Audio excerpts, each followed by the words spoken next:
You're listening to the Telltale Channel. If you like what I do and you want to see me continue to do it, don't forget to check out my Patreon. And take a look at my other YouTube channels too. You can find some ad-free, uncensored, complete versions of my videos on my website, owenmorgan.com. And while you're there, don't forget to sign up for my email list to get early access to everything I release. All links are in the description. In this podcast, we're going to talk about the Mike Lindell deposition that just released, and it's hilarious. He loses it and calls the deposition lawyer and the judge assholes. Charlatan Prophet of God Charlie Shamp, who says Trump will absolutely be in the White House for 2 terms on Biden's inauguration day. Do these people hear themselves speak? Trump pastor Shane Vaughn claiming somebody left his church because he mentioned Trump from the pulpit. He's a Trump pastor. I don't know why they'd show up in the first place if they were looking for a secular service. We also take voicemails. If you want to leave a voicemail, the number is 1-800-701-8573. Best way to get a hold of me, if you leave a voicemail between 30 and 60 seconds long, I'm almost guaranteed to hear it. I am still checking my emails, so you can send me a message by going to my website, owenmorgan.com, hitting the Contact Me button in the menu. You guys see that we got a drag queen running a school over there in Oklahoma City? Folks, that ain't going to happen here in Oklahoma. Let me tell you that right now. There have been recent reports of an administrator in an Oklahoma school that's a drag queen. So we have a drag queen allegedly running one of our schools here in Oklahoma. This is completely unacceptable. We have a drag queen principal of one of our schools who has now hired another drag queen to work inside our schools. This is what Joe Biden wants for our schools, folks. This guy right here is Ryan Walters. He's the superintendent over all Oklahoma schools. All Oklahoma schools, for real. And he claims to have found a drag queen in one of the schools. He hasn't really specified who it is or where they are or anything like that. It's kind of like the litter box claim. You remember that? Where a kid claimed to be a cat, so they put a litter box in the bathroom so that the kid could use the litter box instead of the toilet. When it turned out to be completely fabricated all along, it was made up. It was nonsense from beginning to end. That's what this reminds me of, this whole drag queen debacle. Supposedly a principal at one of the schools. Give me a break. The superintendent over all Oklahoma schools is trying to start a culture war issue, trying to claim there are drag queens at his school. Painfully embarrassing. I want to talk about that in a second, but before I do, I just wanted to take one quick voicemail because it's relevant and it's important. So just listen to this with me for a second and we'll continue on with Ryan Walters. Hi, Owen. This is Michael. I'm from Huntington, West Virginia. I just found out that... By the way, I was from Huntington, West Virginia also. The Huntington Police Department decided that they're going to have a chaplain program, and chaplains are going to ride along with the police officers. I'm pretty sure that's a violation of the Constitution, but I didn't know if you'd heard anything about it. Thought you might want to look into it. Love what you do. Thank you. Have a great day. Yeah, I appreciate that. Here's the deal. This is actually an extremely important issue to me and to my wife and to American atheists as an organization and others. Anybody is free to do a ride-along. It's perfectly okay. You don't have to have any special whatever. It doesn't matter. But if there's a systemic problem of this happening on a systemic level, then we've got a problem. So I'll tell you what, if you guys listening have any knowledge of or experience with chaplains being taken on ride-alongs by the police, go to my website, owenmorgan.com, and then hit the Contact Me button on the main menu there. And send me a message about it. Tell me what's going on so that we can find out if this is systemic or not. We need to know.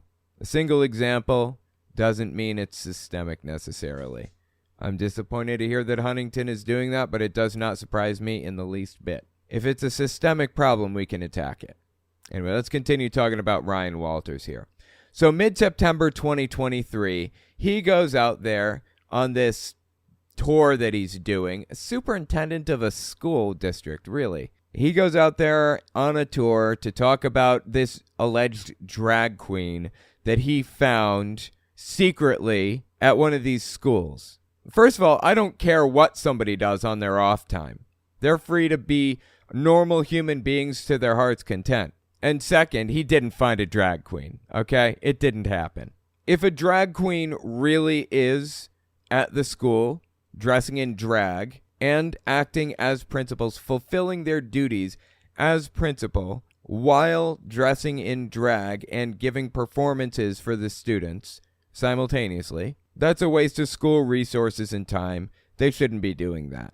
Keep your personal life at home and do your job as a principal. There's no issue with a drag queen being a drag queen outside school hours. You don't own that individual.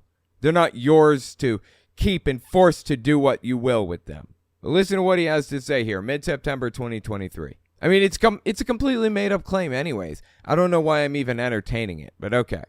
We have a drag queen principal of one of our schools who has now hired another drag queen to work inside our schools. This is they're multiplying like trebles or tribbles or whatever. Tribbles from the original Star Trek, you remember? Tribbles just kept multiplying. There were more and more and more and more. Drag queens are multiplying. what Joe Biden wants for our schools, folks. And Joe Biden wants this.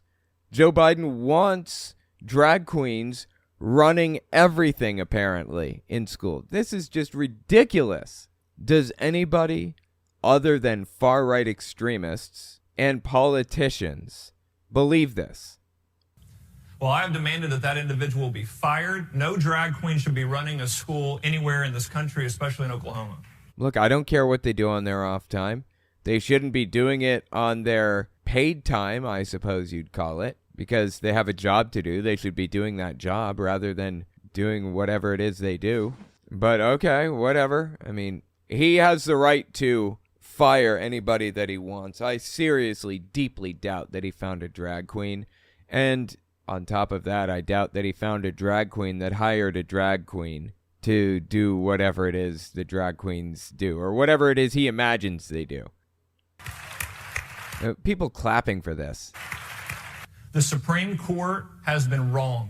There is no separation of church and state in the Constitution or Declaration of Independence. Oh, I guess he just forgot the first sentence of it, huh? Let's just look that puppy up, shall we? Why not? Amendment number 1.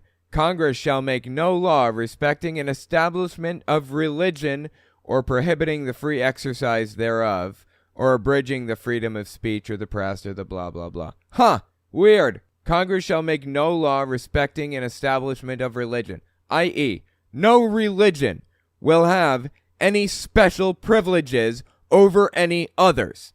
Now, if people in government act as act in their government roles to give Christianity a special edge that no other religion has, that is government establishing a religion effectively. So I know where he got this. This is from David Barton. It's completely false. It's a ridiculous talking point. All you have to do is literally just read the first sentence of the First Amendment. The Constitution or Declaration of Independence. It doesn't exist. Yes, it does. I just read it. So we will bring God back to schools and prayer back in schools in Oklahoma, and we will fight back against that radical myth. Great. Fantastic. You know what? Oklahoma, where he is a superintendent, has been consistently getting really bad test scores. They're like ranked 47th, 49th, somewhere in that vicinity in education, in childhood education, and quality of education. And he says we're going to bring those test scores up. And how's he going to do it? The schools and prayer back in schools in Oklahoma, and we will fight back against that radical myth. He's going to fight back against that radical myth and bring prayers and Bibles back to schools.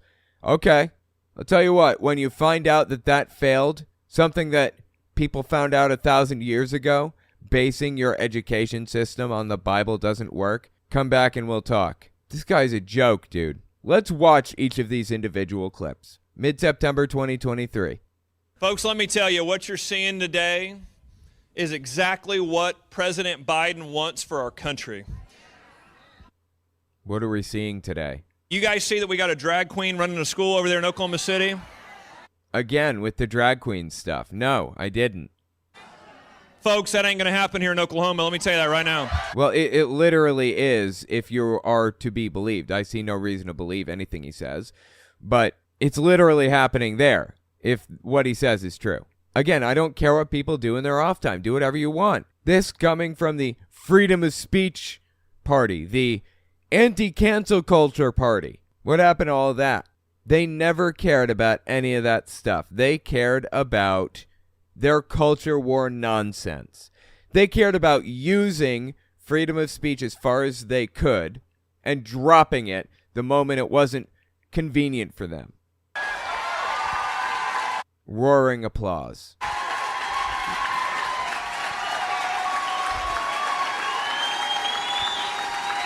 And he's smiling and laughing. Jesus, dude. President Joe Biden wants to destroy this country. He wants... Like, what would the motive be on that? Why would he do that? Why would he have an interest in destroying the country? What? To destroy our schools. He wants to destroy your family. And he wants to destroy our Christian faith. What? He's a Christian. He's a Catholic. Why would he want to destroy any of that stuff? What? Is there any evidence at all? Let's be really clear. That is his end goal. Okay, well, I'm going to need a little evidence for that. Sorry. But let me tell you, not here in Oklahoma. It is absolutely not going to happen. Well, it's not happening anywhere. We are going to be the tip of the spear to tell Joe Biden this isn't communist China. Okay? This isn't California. This is Oklahoma. Wait, did people think that this was California or communist China? I'm lost. What is he talking about? Like, China isn't even fully communist anymore. It's more of like a state capitalism type of deal, right? Been a while since I looked into what China's up to, economically or whatever. But anything they don't like is communist, of course, so. California, this is Oklahoma. This is where woke goes to die, folks. Okay, I've heard that one before. Did he just steal Ron DeSantis' catchphrase? I think he stole that from Ron DeSantis. Insert a bunch of clips here of DeSantis saying that. This is embarrassing, man. And then there's this classic little ditty right here, early September 2023. Sitting in his car in a parking lot complaining about drag queens. There have been recent reports of an administrator in an Oklahoma school that's a principal, supposedly. Go on. It's a drag queen. So we have a drag queen allegedly. Allegedly, interesting word there. Running one of our schools here in Oklahoma. This is completely unacceptable. You know what's unacceptable? The fact that you're the superintendent over Oklahoma and you don't seem to know who this alleged drag queen principal is. He's very obviously just making it up right off the top of his head to use as a culture war issue. And it's truly deeply disgusting. We know that radical gender theory has been a direct assault on our kids. Wait. You're the superintendent. Don't you set, like, the curriculum? Don't you have influence over the curriculum? Can't you just look up the curriculum? Is there anything about quote-unquote radical gender theory in the curriculum in Oklahoma? He knows damn well there isn't. And we can't allow this in our schools.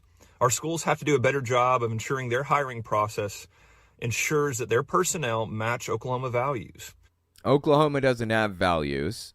As a state, as an arm of the government, it is simply there to protect people's rights. That is Oklahoma as a state. That is its only goal. Protect people's rights. My right to swing my fist ends at the tip of your nose. I can swing my fist anywhere I want, except for right here on you. Because that wouldn't be me exercising my rights.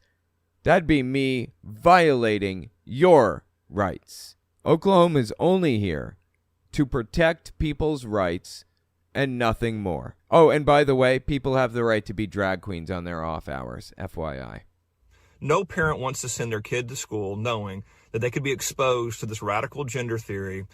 Okay, if there's radical gender theory in the curriculum, then change it. He knows there isn't. He's looking for some way to demonize people. You know what he's trying to do? He's aiming for a slot in the Senate, or maybe even run for president one of these days, or anchor on Fox News. That's what he's trying to do.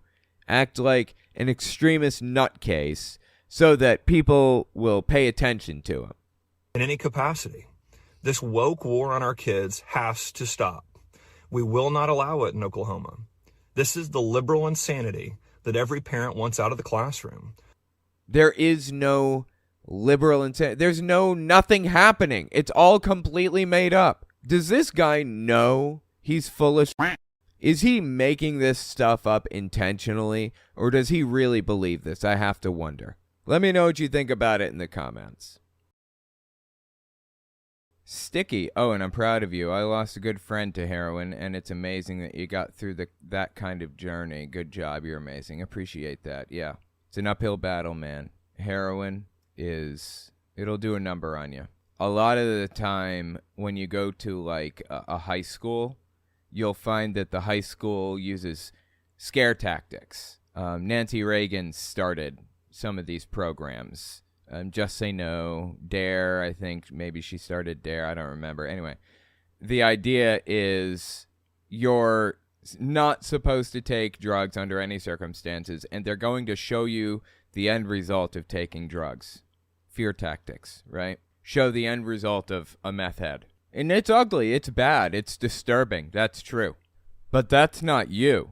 I mean, there's some meth right here in front of you, and if you take it, your teeth aren't going to rot out of your head, and you're not going to get meth sores all over. You're just going to feel good for a while.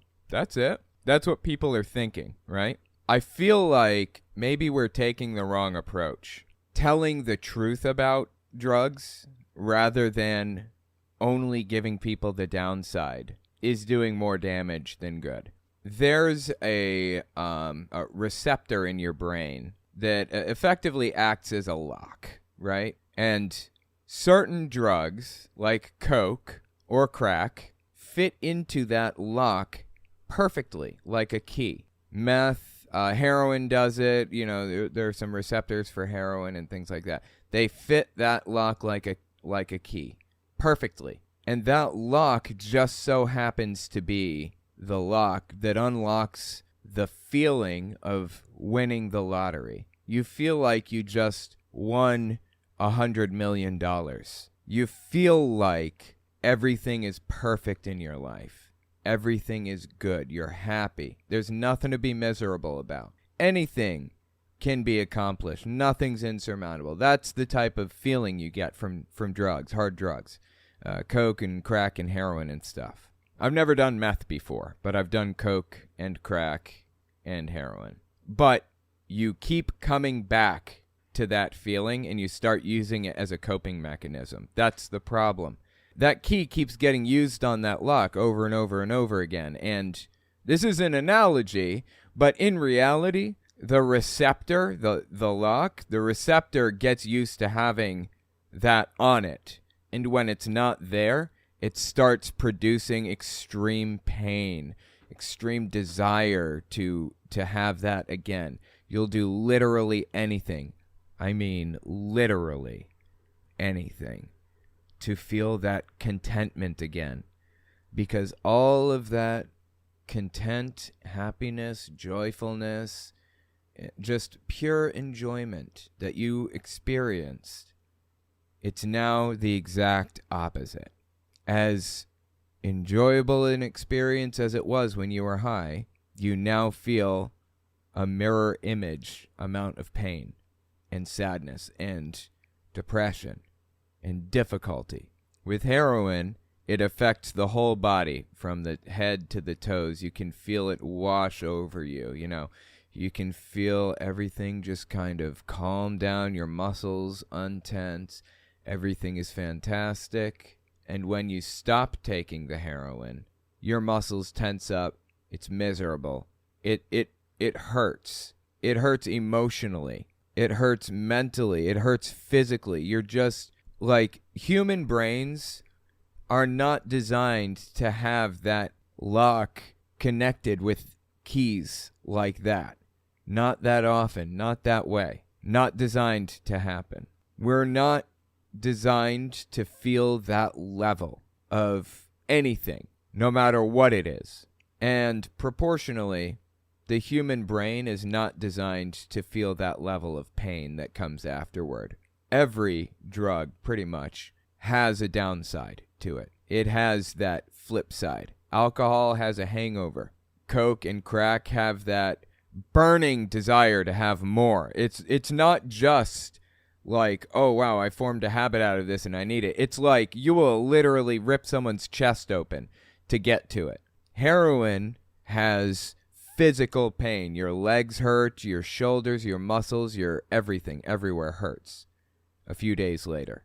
Ecstasy hurts shortly after you take your last dose and it wears off. Everything has a price to pay in the drug world, pretty much. Alcohol is addictive too. It's underrated in how dangerous it is. Everything has a price to pay. Are you willing to pay that price? There is, complete elation and contentment at the end of that rainbow. It's extremely enjoyable to do drugs. But when the experience comes to an end and you come crashing to the ground, you feel the need to bring you back up to where you were before, and you can't deal with the idea of not having that crutch. And then you're addicted. That's it. So that's my take on addiction. That's my take on drug use. I explained that to my kid the other day too. I didn't want to give her the false impression that drugs are just bad and they will rot your teeth out of your head and that's all there is to it. I want her to understand that there's an upside and there's a downside and there's a price to pay. And people fight their entire lives to stop paying that price that they have to pay now because they tried it once. I did coke long ago. Never had any connection to it. It's just my boss's coke that he had lying around. It was just a whole bunch of it. We were in Florida. Had like 2 ounces or something. It's a gigantic baggie. You just grab whatever you want and pull it up. So I go over to his house and we'd hang out, and he had a couple of girls over that were topless at all times, like girls walking around topless. I don't know why. He was just that kind of person. He was, the only thing that would make him more stereotypical is if he had a tiger on a leash too. Anyways, he had coke there, and he let me have as much as I want. Yeah, go ahead. Just pull out a line. Take one if you want. And I'd go over there, and I'd snort a line, and then I'd go on with my day. This is after my addiction to heroin and after conquering it. And I believed that I could keep the addiction under wraps. I believed that I could prevent myself from going too far. But that feeling you get after you run out of coke, you will literally rip somebody's chest open to get more. Again, brain is not designed to go to those extremes. The human brain isn't designed for it. Now, I hung out with him a lot for a couple of weeks and did a lot of coke with him.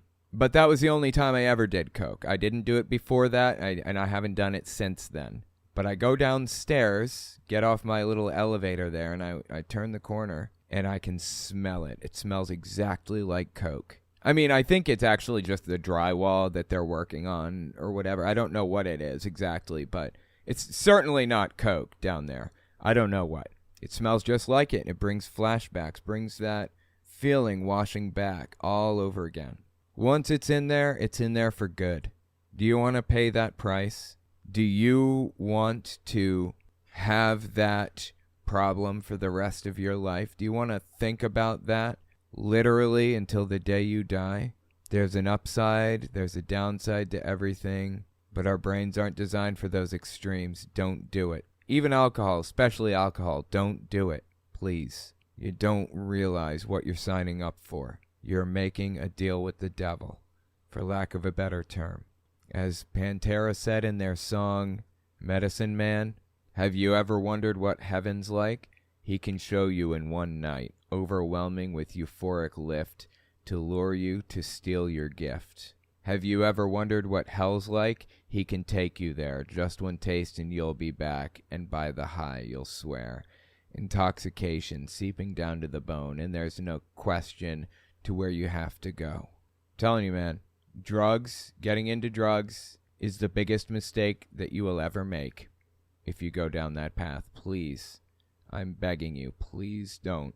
Anybody listening right now, I am begging you to avoid it at all costs. Peer pressure is so powerful on people. But drug use should be the line there, man. Find new friends. Drug use will ruin you forever.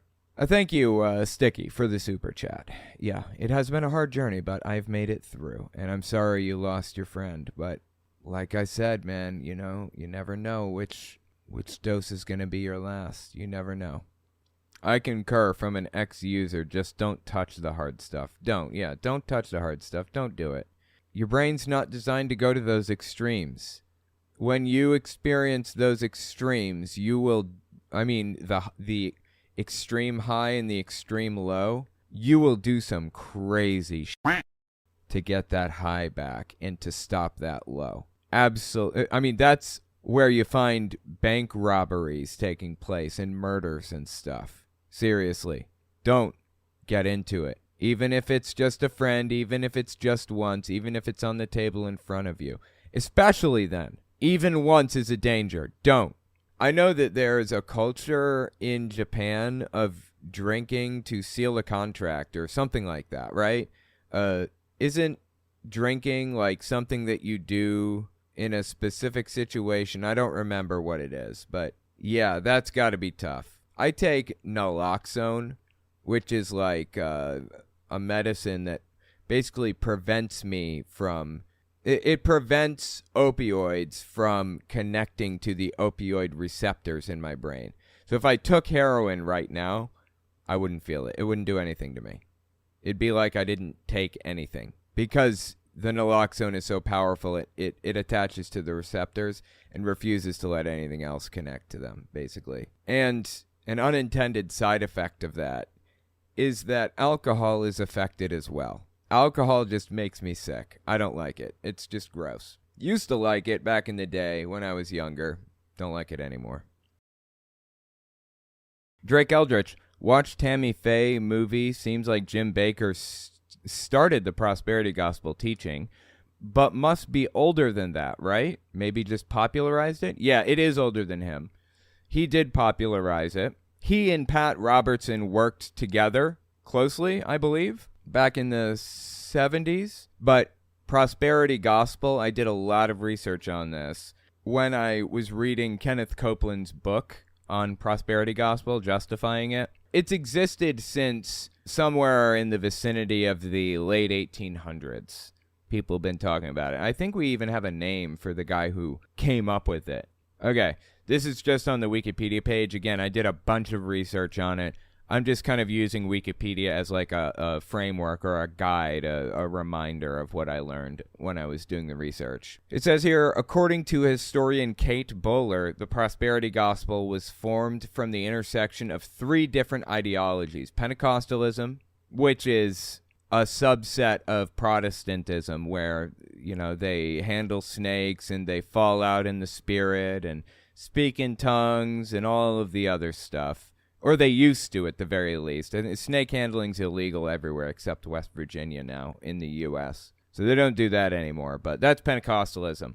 So it's a mix of Pentecostalism, New Thought, and an American gospel of pragmatism, individualism, and upward mobility. So basically, American exceptionalism, the American dream, quote unquote, Pentecostalism, and New Age thought. The New Thought movement is a spiritual movement that coalesced in the U.S. in the early 19th century. It was seen by its adherents as succeeding ancient thought, accumulated wisdom and philosophy from a variety of origins, such as ancient Greek, Roman, Egyptian, so on and so forth. So it's a mix of New Age thought, Pentecostalism, and American exceptionalism that came about in the 1890s, I believe. Billy Graham is the younger one, and Franklin Graham's the younger one, Billy Graham's the old one, right? Yes, that's it. Billy Graham, when did Billy Graham live? Oh, apparently he died not too long ago. Wow, this dude got 100 years under his belt. Born 1918, died 2018. That's crazy. Billy Graham was an American evangelist and an ordained Southern Baptist minister who became well-known internationally in the 1940s. He popularized or assisted in popularizing prosperity gospel. You know, along with segregating your church into black and white, that kind of thing. So anyway, if you were wondering where prosperity gospel came from, that's where it came from. It's existed since the late 1890s. Somebody says, so how does Rose feel about your mom jokes? Well, here's the thing. If you are in a relationship where somebody is extremely jealous or concerned or thinks that thinks that these jokes mean something or lead to something or whatever, there's just no trust there. It's just not going to work out ultimately, probably. A relationship is built on trust, and if there is none, that's it. Now, family relationships are a little bit different. I'm talking specifically about dating relationships, specifically dating, marriage, whatever. It must be built on trust. And my wife trusts 100% that I would never do something like that. Never cheat on her. I would never be with anybody else, no matter what. Completely monogamous, and I always have been, and I always will be. I mean, before I was with her, I was monogamous, and I've never cheated.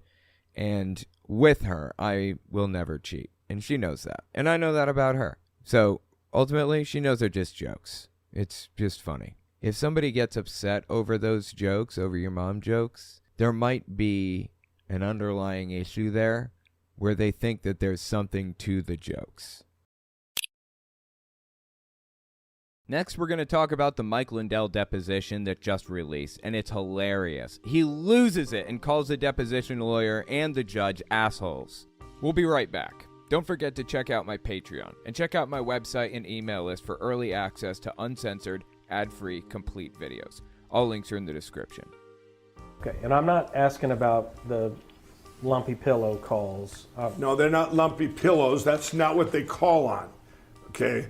When you say lumpy pillows, now you're an asshole. You got that? You're an asshole, is what you are. No, he's an asshole. No. Oh, dude, I love it. Mike Lindell losing it on this dude. Okay, if you don't know what's happening right now, Mike Lindell is being deposed in a lawsuit. The lawsuit that's happening right now that he's being deposed for is the lawsuit against him by Dominion, like Dominion voting machines. Eric Coomer, being the CEO of that organization, Dominion, decided to sue Fox News for $1 billion, Mike Lindell for $1 billion, Sidney Powell for $1 billion. Fox News just settled with them for $750 million, I believe. So Mike Lindell is being deposed in that lawsuit right now, and oh, this dude is so easy to set off. It is funny. Oh my God, I love it to death. So we're gonna watch that in full in a second, but give this a listen. This is just like the starter. So we're just gonna kind of move through sequentially and get an idea of like the tone basically as we go. All right. So this happened on March 8th, 2023. We just got our hands on it very recently. Tell us your full name, please. Michael James Lindell. Well, good morning, Mr. Lindell. My name is Charlie Kane. We met for the first time Who's paying you? Who's paying you? What? About 4 minutes ago. Okay, go. Is that right? What's that? Is that right? What was the question? Did we meet for the first time 4 minutes ago? That was the question. Really? He's not even listening. He's just like accusing the guy of working for somebody who's paying you. Like, what? What kind of a question is that? We met for the first time. Yes. Okay. God, okay, so that's the tone. He's angry. He's pissed off. He's looking for somebody to take it out on. That's what this is about. If you want to see the full breakdown of this, just check out Owen Morgan, which is my main channel, Owen Morgan Telltale. I did a whole breakdown of it, watched it beginning to end, and in like live stream format, and it was so funny. Oh my God! But we're just gonna watch a couple of minutes here. So all right, let's keep listening here. Okay. Here's what we're gonna do. We're gonna start slow because the court reporter's trying to take down what you're saying. Okay. So we're gonna speak slowly, so that the court reporter the stenographer can type things up at a reasonable speed, and you're not going to like blow through everything and make it harder for her to do her job. Basically, that's what the lawyer's saying, right? It's just nice. Let's go slowly. Don't sit and scold me already, mister. I'll do whatever I have to do. Scold him? What? So you're just a lawyer. You're an ambulance chasing lawyer. So don't start with me. I got all day. What is this? Where is all this hostility coming from? The dude just said, we're going to try to take it slow. We're going to speak slow so that the stenographer can take notes of everything that's discussed. And he's like calling him an ambulance chaser and stuff. What? I'll take as much time as you want. So let's go. Great. That's all anybody wanted. Thank you, Mike. You're not my boss. You're just a lawyer. Frivolous lawyer. Okay. No one claimed to be his boss. So go. Jesus Christ. Couple minutes later, so this is split up. I split this into clips, and we're going to go through sequentially. Like I said a minute ago, this is the lumpy pillow video where he gets real angry. Give a little bit of context to it. From my understanding, the opposing counsel, the lawyer that's deposing him, was asking about his customer care system, basically, or his, his My Pillow systems and how they work. Specifically, it does pertain to this case. And he says, I'm not asking about calls about, lumpy pillows. I'm asking about calls about, Donald Trump or whatever. He wanted to get to the heart of it. Did you ever receive communiques through, any of the My Pillow, whatever? I think that's what he's trying to get to the bottom of. So the opposing counsel says, I'm not asking about, lumpy pillow calls or whatever. That's what he's saying. He's just using it as an example, not saying his pillows are lumpy. Okay, and I'm not asking about the lumpy pillow calls. No, they're not lumpy pillows. That's not what they call on. Okay? Nice way of just avoiding the question. Okay? When you say lumpy pillows, now you're an asshole. You got that? You're an asshole, is what you are. Dude, I love it. He is so angry. Oh, my God. Oh, he's an asshole. No, he's an ambulance chasing asshole. That's what you are. The lumpy pillows, kiss my ass. Put that in your book. Oh, I love this, dude. I love this to death. No, they answer anything, any problem customer that wants to reach Mike Lindell. Those are the ones. I want to talk to Mike Lindell. I want to talk to Mike Lindell. They send them to here and they go, Okay, I don't know what that sound effect was or what that meant, but okay. They send them to here and they go, or they call about, maybe they didn't get their pillow on time because of the FedEx or whatever. Well, we'll cover them even though it could be somebody else's fault. Okay, let me tell you something, Mike. I ran an Etsy store for years. Now, I moved out of West Virginia, and I could not maintain the store myself anymore. So all my stuff had to go into storage. I couldn't run it anymore. And I can't run it from Manhattan either. The energy prices are way, way, way too high. There's no space here. It's just not feasible. So here's the thing. Yes, on occasion, USPS messes things up, or FedEx or UPS or whatever. Sometimes they mess things up, sure. But you know what? Sometimes I mess things up. That happens from time to time. Sometimes your pillows and my, retro game stands or whatever else I was selling, sometimes these things get messed up. It happens. Just admit it. Why is he fighting this so hard? This is bizarre. It's like he thinks that his pillows are above reproach and you can never complain about them ever. Nobody called because of a lumpy pillow. Nobody ever called because of a lumpy pillow? Literally ever? Never? Nobody called because of a lumpy pillow. But good one, though. You done? Yeah, I'm done. He's not done. What I'm saying Obviously, you don't have a My Pillow, too. You don't, do you? Oh, I love it, dude. He is losing his mind. What I'm saying is, Mr. Lindell. Asshole. What, go ahead. No, I'm pissed. I understand. Yeah, go. When you're... Dude, he is so easily triggered. It's so funny. All you have to do is hint at the possibility that maybe his pillows are not completely above reproach. And this is a private setting. He never thought this was coming out to the public. So it's not like he's defending the honor of the pillows to potential buyers. He's just pissed off somebody is talking shit about his pillows. I love it. This is hilarious. Asshole. What, go ahead. No, I'm pissed. By the way, yeah, I added that quack intentionally. I hope you guys appreciate that little duck quack there. Called him a quack hole. Understand? Yeah, go. When you're saying what? Do you need to take a break? No, I don't need to take a break. All right.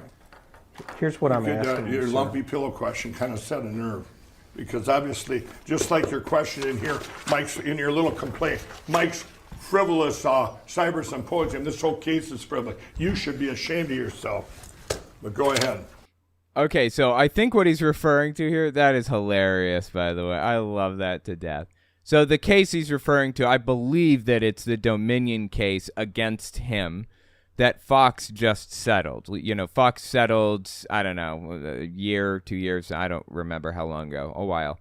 They settled the case for $750 million, right? And now Mike Lindell is in the hot seat and being deposed, and he is in a lot of trouble. He doesn't have $1 billion to spend. He doesn't have $750 million. Honestly, I don't think the dude's even worth $100 million. Dominion is going to own everything that this guy has by the end of this. I actually have video of Mike Lindell being served the lawsuit papers. Check this out. This is from early April 2022. There's a guy in an orange suit, if you're just listening, and a guy with like an orange jacket on, orange and gray, and he's holding like a manila envelope here, waiting for Mike Lindell to come out the other side. Just come out the door, go through the parking lot, get in his car, right? God bless you. You see how smooth that was? This guy just sees Lindell, hands him this paper. Lindell grabs it, just keeps going, right? Process servers are sneaky, dude. Look at this. He's got an Iraq-Afghanistan veteran hat on. He blended into the crowd seamlessly. These people are really good at what they do. My God, dude. They're like private investigators that like track you down and like catch you when you're out in the open to serve you these court papers so that they guarantee that you know that you have a lawsuit pending. God bless you. Thank you, Mike. Thank you for everything. What is this? Sir, what is this? And now Lindell's realizing, wait a minute, what did he just give me? It's for you. Okay, well, what is it? It's not for me. It's not for me. It's for you. Hey, I need you to open it. That is court documents right there, sir. Oh, it is. Sorry. Court documents. Oh, it is. Okay. Yeah, fantastic, dude. Fantastic. I love everything about it. And then he just lost his mind like the next day on his TV show, the Lindell TV network, whatever you want to call it. Lost his mind on it, dude. Oh, my God. Check this out. And all this stuff. Well, there was a guy there that gave me an envelope, and it's about this thick. And I said, what's this? And he was kind of sheepish. He says, don't open that here. No, he said, it's not for me. It's for you. It's court papers. Well, you might have seen it in the news today. It's a lawsuit, another lawsuit. Eric Coomer, which is the CEO of Dominion, or was. He may still be. I'm not sure. The president of Dominion, don't know if he still is, but he sued myself, he sued MyPillow, and he sued FrankSpeech.com. So he sued Frank Speech and MyPillow, thousands of employees. It's just one more thing they just pile on, Brandon.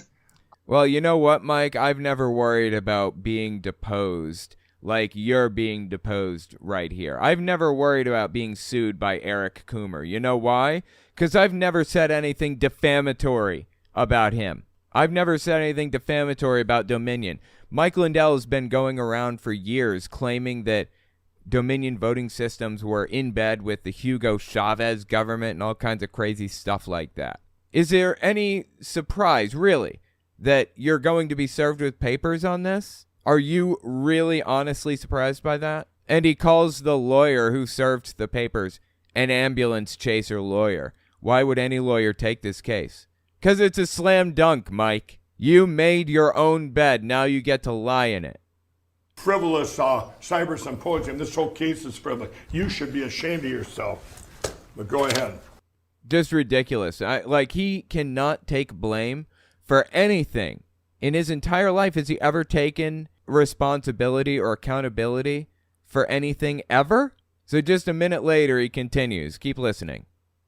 Finish your question on this and try not to talk about, get personal and badmouth my employees or my pillows or anything like that. Okay, he never said, he wasn't bad-mouthing anything. He just said, I'm asking about customer care calls. You have a customer care line.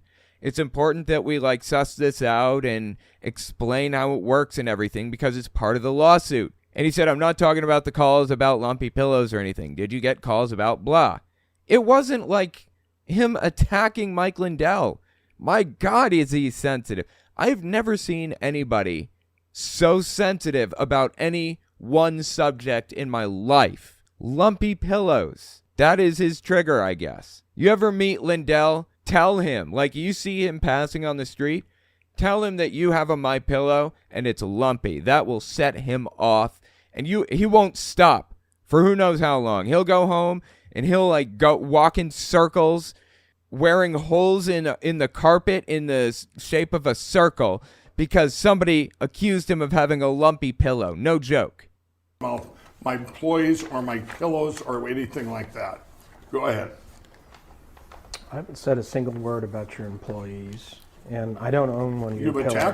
You attacked them. You were part of this. You're getting paid on consignment. You get paid if they get money from my employees. Okay, the money doesn't come from the employees, Mike. It comes from your nice try. He keeps trying to shirk responsibility off onto other people. It's them that you're hurting, not me. It's them. No, Mike. You are the target of this lawsuit, and your company that you own is going to owe money for what you did. You lied brazenly on your Lindell TV network or whatever it is, on your Frank Speech news network, if you can even call it that. You claimed that Dominion and Smartmatic were linked to the Hugo Chavez government and that votes were leaving the U.S. and being counted in Germany and all kinds of ridiculous stuff. Lies. Blatant falsehoods. You're to blame for this. If any of the employees have somebody to be mad at, it's you, not the people suing your for what you did. You. Yes, you have attacked them. You personally did this with Newsmax. You, and I called it right out, the criminal lawyers and Coomer, when you guys did this to me. Again, Eric Coomer being the president or CEO or whatever of Dominion at the time, I believe. When you guys did this to me. Thank you. Now you got your answer. You already knew the answer. You just was hoping there was more, I think. It sucks that you're not going to win all this money, huh? Oh, no, they're going to win. Trust me. Fox News settled with Dominion for $750 million. They're winning. Do you feel it's slipping away because you're all wrong and you realize you shouldn't have done this?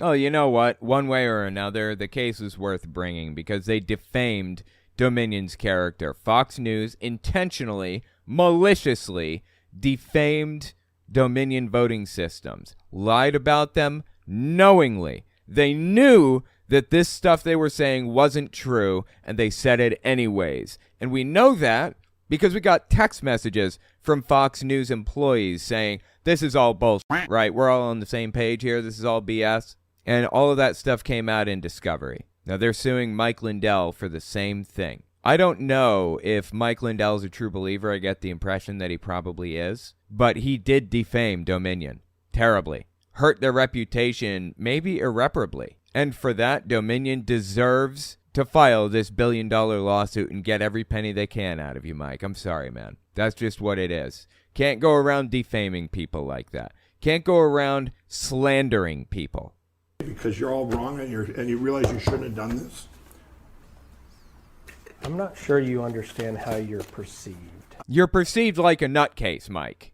I don't care how you think I'm perceived. How you think I'm perceived. No, Mike, you're perceived like a nutcase, okay? Dude went on Jimmy Fallon. Have you guys seen this? Or I think it was Jimmy Fallon. No, Jimmy Kimmel. I'm sorry. It was Jimmy Kimmel. So apparently Kimmel invited Mike Lindell onto his show, but Lindell refuses to get vaccinated, of course, so they wouldn't let him into the studio, and he ended up doing the whole thing from a claw machine, a big fake claw machine. And Cubert, the My Pillow guy, Mike Lindell. Hello, Mike. Jimmy Crumble, is that you? Jimmy Crumble? What? Is there a joke in there somewhere I don't get? It's me. Well, Mike, first question, Mike, is why do you think people don't take you seriously? There you go. You're not perceived seriously. He knows that he's perceived like a fool. Well, I want to tell you this, Jimmy. Remember we were kids and we questioned these carnival games, whether they were rigged or not? Yeah, right. But when we spoke up back then, we didn't get sued, did we? Well, you don't get sued now for speaking up about it. You're allowed to say whatever you want under our free speech laws. You just can't knowingly and maliciously defame a company. You can't slander them with information that you know is not true, and you say it anyways, because you have some other end, some other thing that you can gain from it. That's the problem. Feel free. Talk about the election to your heart's content. You're wrong, but you're allowed to say it. No, that's right. Hey, Mike, get rid of that kid. Will you give him a toy or something like that? There you go. You got a winner. It's a rigged game. It's a rigged game. It's a rigged game. He's perceived like a joke. Everybody views this guy as a joke, and he has to know that. Now back to his deposition. I'm not sure you understand how you're perceived. I don't care how you think I'm perceived. Let me tell you how you're perceived. You are perceived as an ambulance. You're the reason what's wrong with this country with lawyers. You're disgraceful. Okay, lawyers all have ethics classes that they have to take, and they are held to a very high ethical standard. Lawyers are, actually, in all seriousness. You're disgraceful. And I don't even know what he's, upset about right now. Why is he upset? Because he's being deposed? Welcome to the legal system, bro. What you are. I read some of the crap in here that you wrote in your brief. It's disgusting. The lies in here. One of them says, after Mike was with Donald Trump in 2017 at a manufacturer's summit, he started doing promo codes on Fox. I was doing it 10 years prior. This is a big lie. Okay, I don't know if any of that is true. I doubt it. I don't trust a word out of Mike Lindell's mouth. By default, I want to look everything up before I believe everything he says. But aside from all of that, what he's talking about here, I'm not exactly sure what this is about, but Lindell was actually very close to Donald Trump. Let me show you just how close he was. This is how close Lindell was with Donald Trump right here. Leading up to January 6th, it hadn't happened yet. Photos of Trump ally, Mike Lindell, who visited the White House, capture notes about martial law. Mike Lindell went to the White House to talk to Donald Trump about declaring martial law after January 6th as a pretext to keep his grip on power. Here's another. Mike Lindell and disgraced CEO Patrick Byrne, which is going to come up in a minute, pushed Trump to use intelligence data to back fake election claims, i.e., this Patrick Byrne guy, who again is going to be mentioned in this deposition. Patrick Burns and Lindell said, just tell people you have secret intelligence data that unequivocally shows that the election was rigged. That's all you have to say. You can't bring it out in the open because it would endanger national security, blah, blah, blah, blah, whatever. That was the plan. And then declare martial law because you're the rightful winner, and then you stay president. Mike Lindell and Donald Trump were like this, 2 peas in a pod. Didn't get closer for a while there. So it's really no surprise. I'm assuming that in this deposition, the lawyer was trying to establish that Mike Lindell and Trump were close. And that's true. That's a fact. He started doing promo codes on Fox. I was doing it 10 years prior. Again, if he says the sky's blue, look it up. Don't believe him. This is a big lie. You're a lying lawyer. So anyway, yeah, he's very, very unhappy with this deposition. And what's amazing to me is that I think the deposition was 3 or 4 hours long. I only got a 20-minute segment of it, unfortunately. I've been trying to get the whole thing, but maybe only 20 minutes leaked. I don't know. If anybody has access to the full deposition, I would love to see it. But anyway, the point behind all of this is Mike Lindell kept up a blind rage for 4 hours. How do you do that? That takes dedication and work to hold a blind rage for that long. That's nuts. I want you to understand another thing. What's that? This case is pending in federal court. I don't in Colorado. care. Okay, look, let the dude get a damn sentence out, please. Federal court. I don't in care. Colorado. What does that have to do with anything? If you let the damn guy finish, like, come on. He refuses to let him get a sentence out. Federal court I don't in care. Colorado. What does that have to do with anything? Do you understand that? Yes. All right. There's a federal judge that's going to likely be reading and watching this deposition. I don't Do you care. understand that? I don't care. She should have dismissed this a long time ago. She hasn't ruled on that. There's a problem. I got a problem with her too. Okay, let me tell you, this is sage advice from my wife who's in law school right now. Everybody who goes through law school, even first-year law students, 1Ls, can tell you this.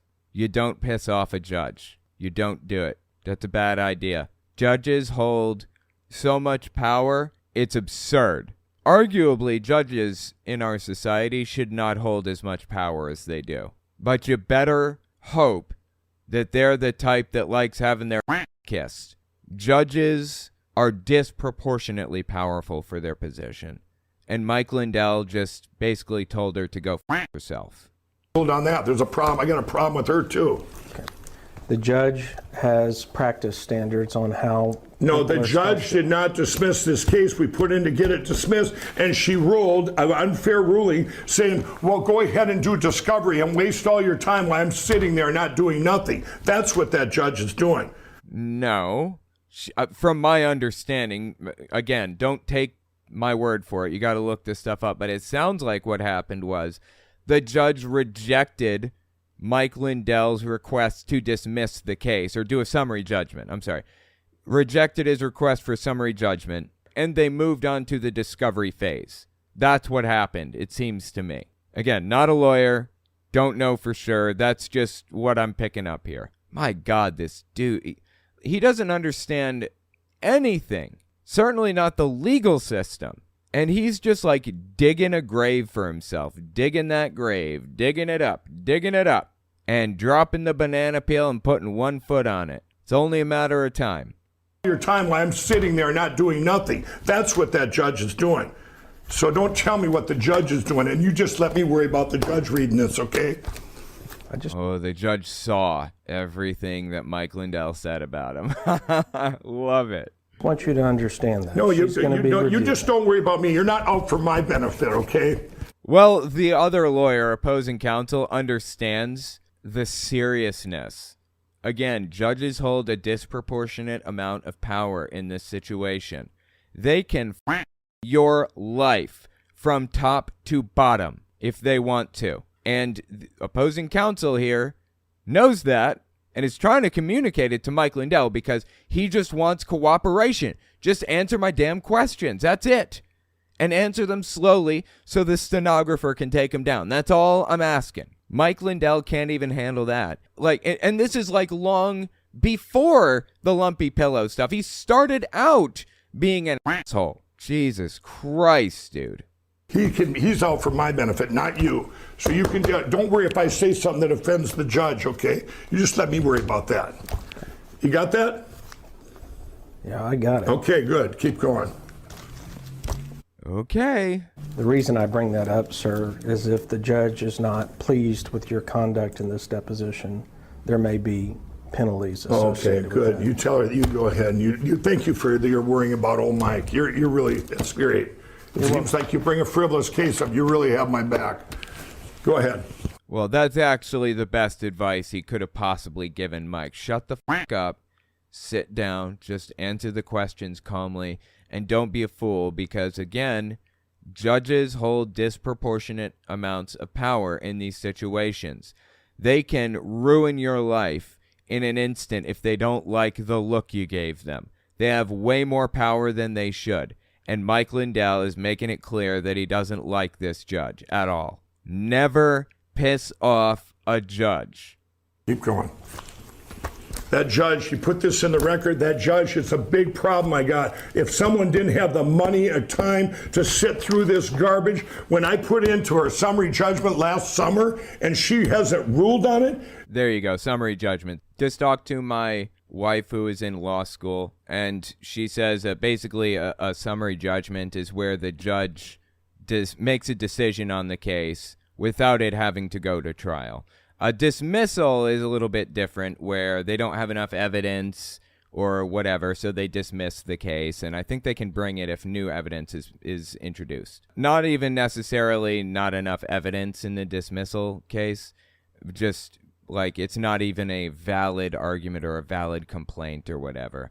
But a summary judgment in this case means Mike Lindell wanted the judge to rule in his favor now, instantly, without hearing any other arguments or without any whatever, nothing. And the judge said, no, I'm not doing that. We're going to go to discovery. Anyway, summary judgment and dismissal, those are both very technical things and need more explaining on their own merits, but I don't have the time to get into it right now. It's a lot more complex than that. I just gave you the bare bones basics of what a summary judgment is. So Mike Lindell's complaining that the judge didn't look at the case and instantly rule in his favor. If he believes the lawsuit was frivolous or there was no basis for the argument, he wouldn't be filing a motion for summary judgment. I believe that he should be filing a motion to dismiss instead. But he wanted the judge to rule in his favor. What? Her summary judgment last summer and she hasn't ruled on it. It's because it's not happening, Mike. It's a ridiculous request. Either say yay or nay. It's disgusting. It's disgusting. She said nay, Mike. Yay or nay. It's disgusting. It's disgusting to our country that she couldn't make a ruling. Go ahead and do deposition. If it was some guy that didn't have money, you would put them under just in this garbage. Wasting my day. Well, I mean, if the guy didn't have money, then he likely wouldn't have a platform either, and he wouldn't have the ability to ruin Dominion's reputation the way that Mike Lindell did. You put yourself in that seat, Mike. Nobody else put you there. This is your fault. Take some accountability for once in your life. Wasting my time. But think if it was someone on the street. Don't you care about people? This is disgusting. Yeah, I'm just some guy on the street, and you don't care about that. This judge should have ruled a long time ago that you're yay or nay. She ruled nay. Frivolous or not, but she didn't. She said, go ahead and do discovery while I sit and decide what I'm going to do. No, she said, we're moving forward. Now do discovery. That's why you're in that seat. She did not say, I'm thinking about it. Maybe I will give you summary judgment. No judge in their right mind would do a summary judgment on a billion-dollar case like this. That is absurd. That's disgusting. I got no problem with you on that. I got a problem with the judge not making a ruling. So there. Jesus, dude. The guy is so angry 24/7. Like, this video is getting so long, but I love this to death. I just eaten this up. So we're going to keep on going. Mr. Kane, I believe, is opposing counsel. So Mike Lindell just goes off about the judge, not liking the judge. And I'm assuming the opposing counsel, the other lawyer, Mr. Kane, says objection not responsive. Oh, I love it, dude. I love that everybody around him is remaining so calm, and he's throwing a temper tantrum, the likes of which I've never seen. And I've had a 2-year-old, and then a 3-year-old, and then a 4-year-old. I mean, I've never seen a tantrum this bad in my life. Never. Unresponsive. Here's another thing that I need you to know, Mr. Lindell. If the court determines that you're not being responsive or acting in good faith today, we may have to come back and do this some more. And I want you to understand that. Oh, I got that. All right. So, i.e., if you're not answering seriously, we're just going to end up right where we were. And if that's the case, I will be asking for attorney's fees and costs. You're just costing yourself money, Mike. What is wrong with this dude? Seriously. Attorney's fees and costs for you us will, to do it. I'm again. already asking for them. I might just come after you guys for the most frivolous case ever when this is done. If there's a way to sue you, believe me, I'm doing it. Okay. Okay, just so you know that, beyond anything you've ever seen. So be prepared. I'm committed to being polite and professional. Okay. He has been, honestly. I don't know if I could sit there. Maybe if it was calculated and I was very careful, maybe I could sit there through this barrage of 4-hour abuse like this from somebody and just remain completely calm, just totally level-headed, and ask simple basic questions and not be passive-aggressive or any of that other stuff. Just be polite and professional. That's it. I don't know if I could do it, truthfully. That's crazy, man. I'm committed to being polite and professional. Okay, go ahead. We're getting through that. Now you know where I sit. Let's get on with it. Okay. Okay, check this one out. This is just a couple minutes later. Not sure, Mike. Non-responsive. No, but it's disgusting when you sit here. I'm branded as now election, not my pillow guy. It's the opposite. Mike, we just got to slow it down. I know. So he's talking about how he's branded. Are you the My Pillow guy or are you the election guy? I guess that's what he's arguing about. And I think Mr. Malone is his lawyer.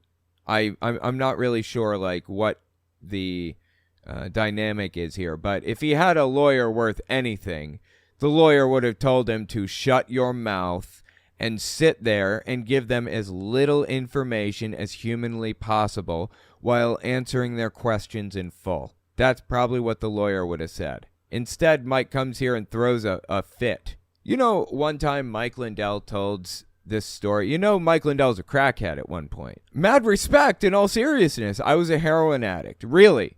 It's hard. It's hard getting out of that stuff. And Mike Lindell managed to do it and talks about it and promotes, you know, recovery networks and stuff to try to help addicts get clean.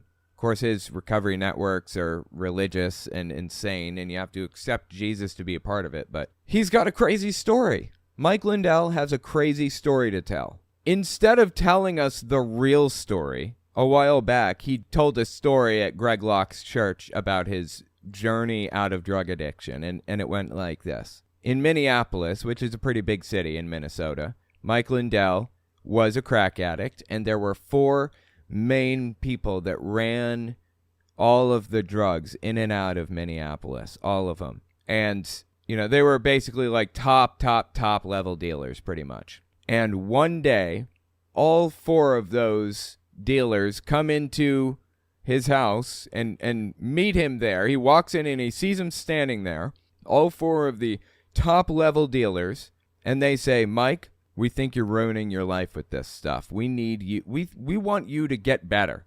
Okay, we're not going to sell to you anymore because we think you have potential and we want you to stop smoking crack.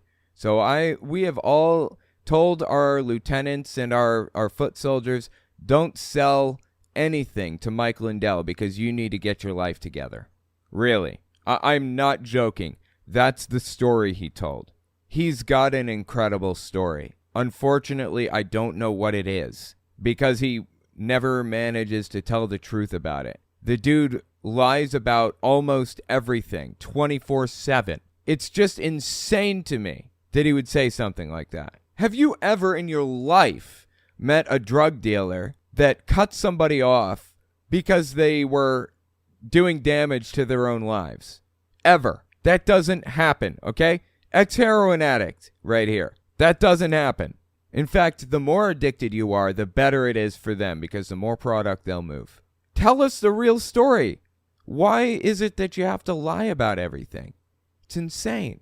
Anyway, sorry for that deviation. Let's keep listening to Lindell lose his at this deposition. Branded is now election, not my pillow guy. It's the opposite. Mike, we just got to slow it down. I know, but it just pisses me off. I understand. They understand. So disgusting. Yeah, I think Malone is his lawyer. You don't remember my question, do you? I love it, dude. You don't remember my question, do you? That's funny. Oh, I love it to death. That question, that was designed to piss him off even more. Remember my question, do you? Yeah, the question is, do people know you as the My Pillow guy, blah, blah, blah. I just gave my answer. No, they know me over here as this guy that's trying to save our country. No, I know you as a nutcase. But because of lawfare and dirty things that Eric Coomer did on that one day. Dude, he is obsessed with Eric Coomer, okay? He's just the president or CEO or whatever of Dominion. That's it. He's just a guy, okay? And you put yourself in that seat. Once again, Mike, nobody is to blame here except for one person. You! You are to blame. Take some accountability for once in your life, Mike. My God. Did on that one day, which that's when I called him out. I can't go on my stage. I can't. My company has been hurt so bad because of people like this, Eric. No, because of you. Because of you, Mike. You hurt your company. Because of people like this, Eric Coomer, so bad. Just in tens of millions of dollars, hundreds of millions of dollars. He just can't deal with the fact that he's to blame here, and he's looking for somebody else to point the finger at. So he points it at Eric Coomer. He points it at this lawyer that's on the other side, the opposing counsel in a deposition. Points it at anybody but himself. You don't remember my question, do you? And there's a second one. I love it. He goes off on a rant, and the lawyer says, you don't remember my question. This is hilarious, dude. This lawyer is ruthless. Dollars. You don't remember my question, do you? Right there. I'm sorry, man. I just love it to death. Anyway, all right, keep listening here. Right there, page 36. Page 36, where I called you lawyers just as bad as him.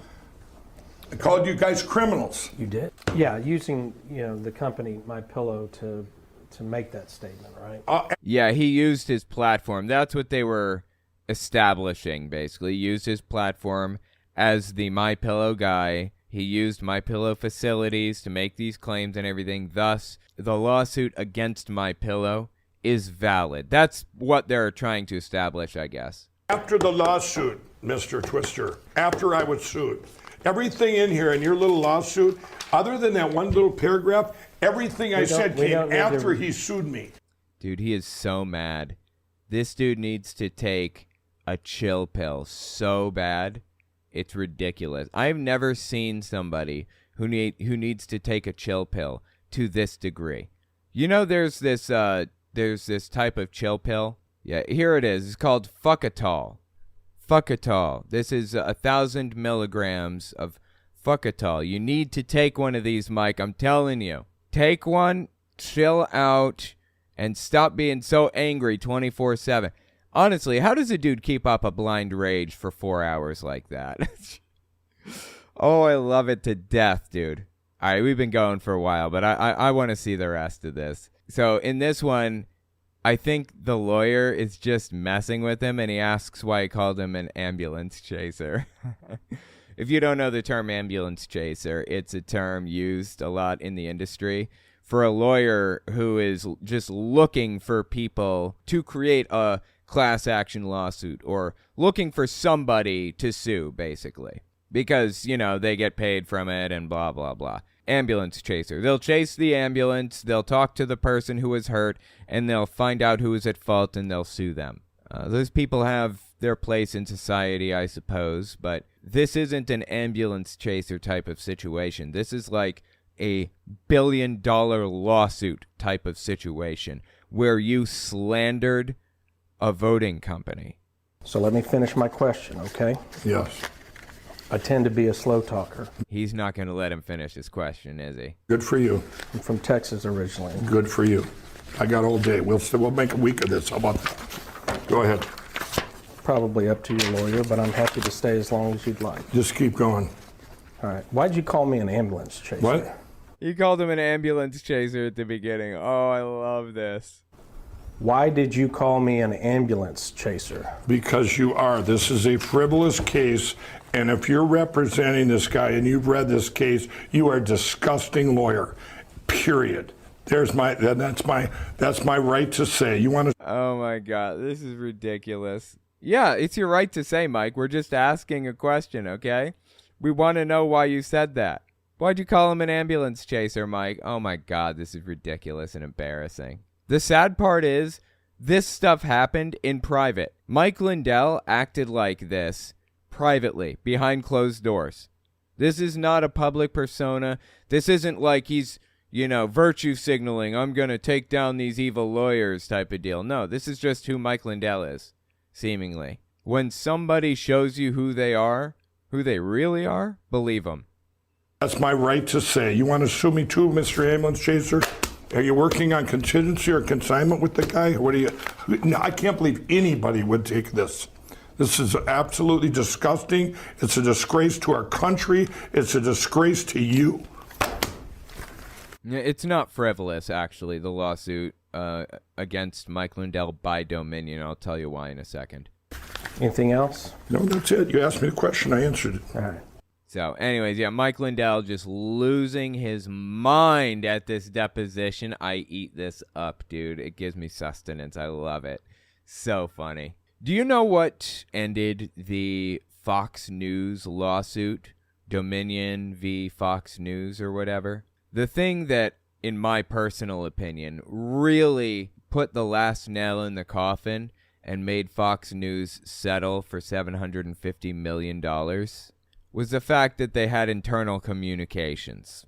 They had messages between Tucker Carlson and I don't even know the other host, Sean Hannity and others, right? Well, guess what they got from Mike Lindell? The FBI, to make a long story short, showed up at a Hardee's where Mike Lindell was getting breakfast and forced him to pull over and give them his cell phone on the spot right now. And he said, can I call my lawyer? And I think that they said, I don't remember exactly what happened according to Mike Lindell, but he did get a hold of his lawyer and the lawyer said, give him the phone. These are real FBI agents. You can't hold your phone from them. And then Doug Frank's phone was taken by the FBI just like a day or two later.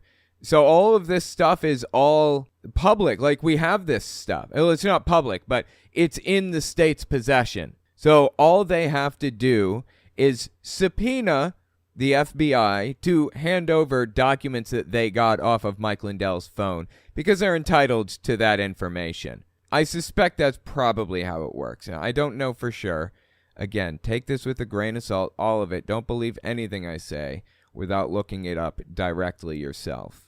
This happened mid-September 2022. Geez, everything seems to happen in September. That's really weird, right? Spring or something when they did all this, when Tina did her job and did the backup of the computer and stuff. He's talking about Tina Peters. She was a county clerk, I believe. Her responsibility was to back up the voting systems and the voting data and make, and that's it. But instead of just leaving it at that, she took the backup and gave it to Mike Lindell. Oops.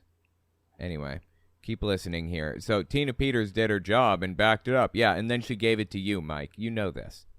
And did the backup of the computer and stuff. You follow me? Yeah. Yeah, I mean, that's what they're trying. And I go, you guys, I didn't know any of those people then. Then he goes, well, how about Dr. Doug Frank? And I go, okay, you mean the physicist from Ohio? I said, yeah. I said, I met him in Brandon House's house, his studio, and when we went to film... You always got to bring my name up. Right. Whoopsie daisy, Mike Lindell brought someone's name up he wasn't supposed to. I believe this is why Trump doesn't talk to him anymore, because he's a liability. Any pressure and this guy cracks. But I'll tell you one thing. Mike Lindell desperately needs a dose of Fuckatol. 1,000 milligrams. Hell, you know what? Give him 2. 2,000 milligrams. I'm prescribing you, Mike. 2,000 milligrams of Fuckatol. Seriously, this is too much, man. Keeping up a blind rage that long is impressive, but disturbing at the same time. Let me know what you think in the comments.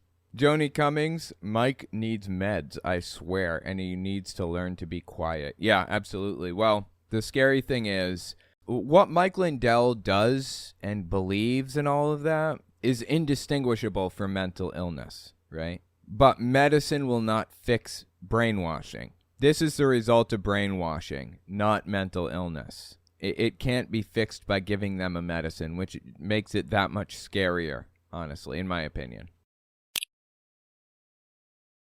Next, we're going to talk about Charlatan Prophet of God, Charlie Shamp, and the fact that he says Trump will absolutely be in the White House for 2 terms on Biden's inauguration day. That's right. That's when he said it. Do these people hear themselves speak?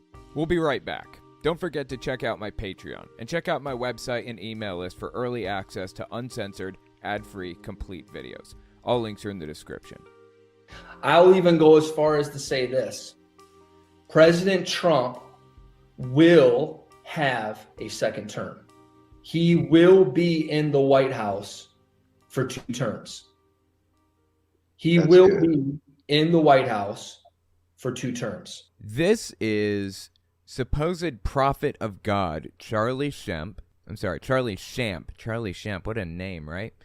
Charlie Shamp prophesying from God, a message from the Almighty, on Inauguration Day, 2021, when Biden was inaugurated, prophesying that Trump will get 2 terms. Listen to this. It's ridiculous.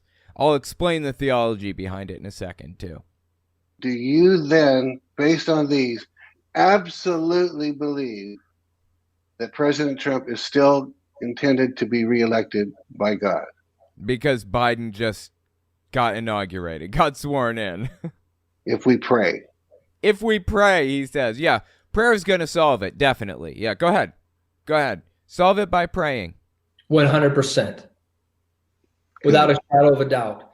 I'll even go as far as to say this. President Trump will have a second term. He will be in the White House for 2 terms. He will be in the White House for 2 terms. This is just painful, dude. When are you going to get the message? Biden is inaugurated as president, and he's been acting as president for like the past 4 years at this point, okay? Biden fulfilled his term. When are you going to get the message? You were full of shit from the beginning, and you're full of shit now. And the apple bag on this dude to come out here on Inauguration Day and claim that he was going to get 2 terms. Really? Well, let me explain the basis for that belief, that he's going to get 2 terms.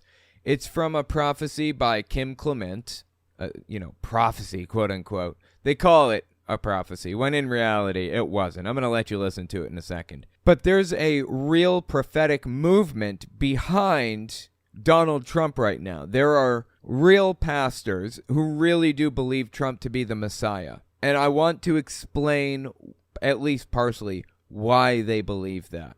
Okay, there are a couple of prophets. There are 2 main prophets that people use. I mean, I'm using the word prophet loosely here, obviously. 2 main prophets that they use as the basis for the claim that Trump was going to get his second term. He's going to win re-election, be in office for 2 terms, and then spark Armageddon as the Son of Man, basically. Take over Jesus role. That's their claim. Seriously. Listen to Kim Clement do his whole prophecy thing about Donald Trump, allegedly, on April 4th, 2007. This is what he said, around the time, by the way, that Donald Trump was talking about running for president. He'd already expressed an interest in it up to now. But listen to this. This is one of the 2 prophets that they base their whole theology on. Trump shall become a trumpet, says the Lord. I don't know what Trump will become a trumpet means. Does that mean he's going to be a loudmouth idiot? I think he had accomplished that by that point already. Trump shall become a trumpet. I will raise up the Trump to become a trumpet, and Bill Gates to open up the gate of the financial realm for the church. Well, isn't that interesting? Huh, how about that?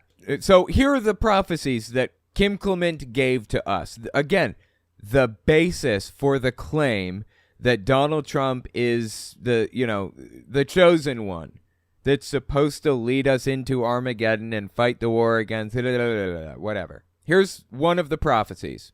Trump will become a trumpet. I don't know what that means. And Bill Gates will open up the gate of a financial realm for the church.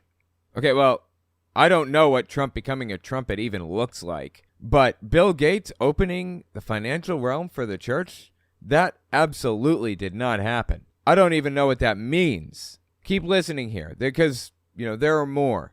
This one was in Redding, California, April 4th. And this one was February 10th, 2007. So these were like, this one came first, this next one we're about to listen to, by only a couple of months. God says, I will put at your helm for 2 terms. A president that will pray, but he will not be a praying president when he starts. Now that's an important one there. I will put at your helm for 2 terms. A president that will pray, blah, blah, blah. For 2 terms. So for these prophecies to be correct, Kim Clement needs to have Donald Trump get reelected. What's interesting to me is that he had a blatantly, obviously false prophecy here. Bill Gates opens up the gate of a financial realm for the church. That never happened. That makes him a false prophet. You know what Deuteronomy says about false prophets? Deuteronomy 18:23. This one's important to ex-Jehovah's Witnesses because it frees us from the expectation to listen to the governing body of Jehovah's Witnesses who believe they have some special role in God's plan where they talk to God directly. They are prophets. Deuteronomy 18 describes, the role of a prophet and how somebody becomes a prophet, blah, blah, blah. And then verse 20 to 23 roughly says, a prophet who presumes to speak in my name, anything I have not commanded, or a prophet who speaks in the name of other gods, is to be put to death. Kim Clement already died like 2015, but not that I stand for the death penalty. I don't believe in that. And then verse 21, you may say to yourselves, how can we know when a message has not been spoken by the Lord? How can we tell false prophets from real ones? The answer, if what a prophet proclaims in the name of God does not take place or come true, it's a message the Lord has not spoken. The prophet spoke presumptuously, so don't be alarmed. And just a few verses above, also put him to death for that. This looks like a false prophecy to me. Just putting it out there. Bill Gates never opened up the financial... Blah, blah, blah. Didn't open up the financial anything for anybody. And Donald Trump becoming a trumpet, I don't know what that means. Also, in this February 10th, 2007 one, Scottsdale, Arizona, he says, I will put at your helm for 2 terms a president that will pray, but he will not be praying president when he starts. He didn't name Donald Trump in that. That's just some random thing. See, this is how it's done. Usually, they'll pick something really ambiguous that could apply to a large number of people, and they'll claim that they were right all along. This guy right here, this little kid, 4 years old, was when he became an ordained minister. The youngest ordained minister ever, to our knowledge. Marjo Gortner. And he explained exactly how this little charlatan's trick that Kim Clement pulled is done.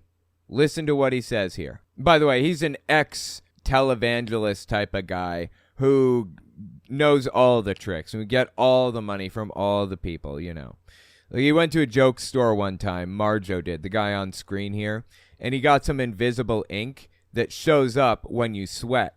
And he drew a cross on his forehead. So when he was giving his service and he starts sweating and everything, a cross appears on his forehead. And everybody looks up and they point like, oh my God, a cross showing up on his forehead. He must be special. It's all a scam. Listen to him explain what Kim Clement is doing here. I mean, he's not talking about Kim Clement, but it'll be obvious in a second. There's one guy that gets into it so heavy that he prophesies, and he told me how he did it. He sat he looked right across the table back and forth at me, and he told me how he confiscates money. He says he's on, this station is over 40 states, and he'll go on there and he'll get on the radio and he'll say, I know that listening to my little voice tonight, that there's some lady out there and you've got $10 put away in a cookie jar. Now God spoke to my heart and told me to go and tell you to get that $10 and get it in the mail and send it to me. And God will bless you. God will give you a reward such as you have never known before. Now, how many little old ladies keep money in a cookie jar? And certainly back then, that was a popular place to keep money, right? Cookie jars or piggy banks or whatever. Of course there's going to be a little old lady out there with a $10 bill in a cookie jar. Obviously. That's the stochastic effect that these preachers use to their advantage. Then he comes back to me and he tells me, he says, if you're on the radio and you're going over 40 states and you're on at prime time, you've got thousands of people listening, the chances are that there are at least 200 or 300 little old ladies who've got a $10 bill in a cookie jar. And so if you even get, if a couple hundred go over and get it and send it to you, that's $2,000 that you've made just like that. So that's Marjo Gortner. He came out and worked for our side. He's a fantastic dude. I don't even know where he is now, but really, really interesting breakdown. That's what Kim Clement did, effectively. Kim Clement made some vague claims that may or may not be verifiable, like saying, I will put at your helm for 2 terms a president that will pray, but he will not be praying president when he starts. Most presidents get 2 terms. Almost all. The only 2 that have not received 2 terms, to my knowledge, are Donald Trump and Jimmy Carter. There's another president who became president and then ran for re-election, lost, and then ran again and won. So there's a little gap in there. I don't remember who it was exactly. There have been some weird little funny things with it. But by and large, this is a pretty solid prediction. It's pretty predictable that this is going to happen, right? A Republican, which, by the way, of course Kim Clement stands behind, is going to get 2 terms. Wow. Quite the prophecy, huh? For 2 terms. A president that will pray, but he will not be a praying president when he starts. I will put him in office, and then I will baptize him with the Holy Spirit and my power, says the Lord of hosts. So that's the basis for the belief that Donald Trump is somebody special. This claim that Trump will be a trumpet and that he'll put in a president for 2 terms that'll pray, but he won't be praying in office, whatever. That's the basis for all of this. Now, that's prophet number 1, okay? That's where a lot of this Trump is the Messiah stuff comes from. Kim Clement. And then there's prophet number 2. This guy on the left here, if you're watching, his name is Mark Taylor. He's known as the Firefighter Prophet. Liberty University did a whole video, a movie about him. Their film division did a movie about the Firefighter Prophet and how he prophesied that Trump would be president. He supposedly was laying in his chair one day, and then he was asleep, and he woke up, and Jesus was in front of him, I think. I don't remember the story exactly. And Jesus said, or somebody said, the Holy Spirit maybe, I don't know. They said, I'm going to put Trump in as president to do my will, blah, blah, blah. And then this guy went on social media and basically just said, Trump is going to run for president and he's going to win. That's it. That's all he said. That's what made him a prophet. That's what gave everybody the proof that he was real, claiming that Trump is going to win the presidency. I didn't know it was that easy, but okay. Listen to Mark Taylor. If you never heard this dude before, you are in for a wild ride. Just a little bit of context. At this time, late June 2022, there was a formula shortage happening, baby formula. We needed to import baby formula from like Canada and European countries and stuff because formula was selling off the shelves. I don't remember. Supply chain collapse, something. It was resolved eventually. But listen to what the Firefighter Prophet Mark Taylor says here about the formula shortage. Late June 2022. When politicians go to Washington, D.C., the District of Columbia, this is why they lose all wisdom. Columbia is another name for Baal, the District of Baal. They are working for and under the protection of the District of Baal, whose food source is the aborted babies. Do you think it's a coincidence that they are creating a food shortage for us? Who is they, Mark? Are they in the room with us right now?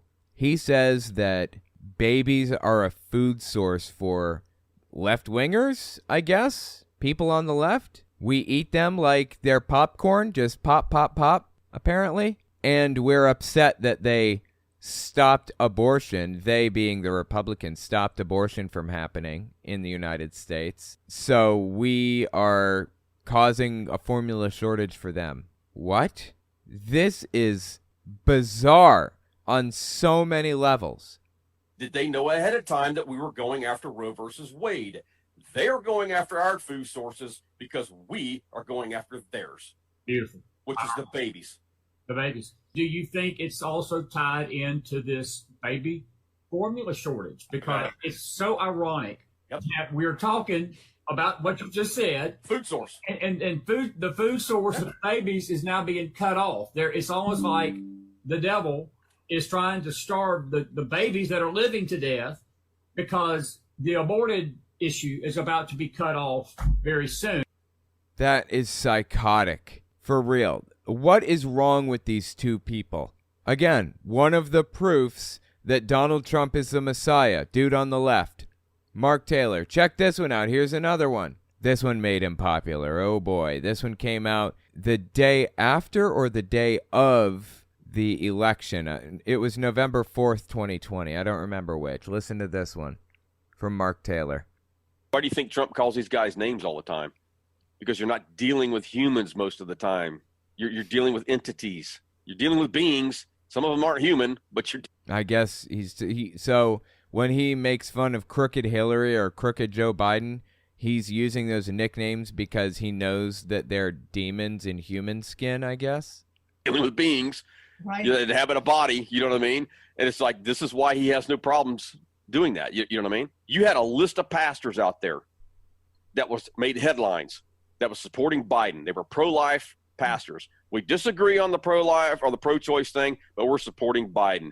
Are you kidding me? Let me tell you something. Every Christian, every pastor out there that voted for Joe Biden last night, you have bought a... Yeah, I guess it was. It was the very next day. And we were unsure of who was going to win. It was just like we didn't know. Trump had already declared victory, but we just didn't know. Votes were still being counted. Biden last night, you have brought a curse upon yourself and your family, your children and your children's children down to the third and fourth generation, and you need to repent. I don't care if you are pro-life. You cannot call yourself a Christian and call yourself a Republican or vote for Biden. You know what I mean? Or call yourself a Democrat, or whatever it is. You call yourself a Democrat and a Christian, it doesn't matter. If you voted for the dark side, that's what you did.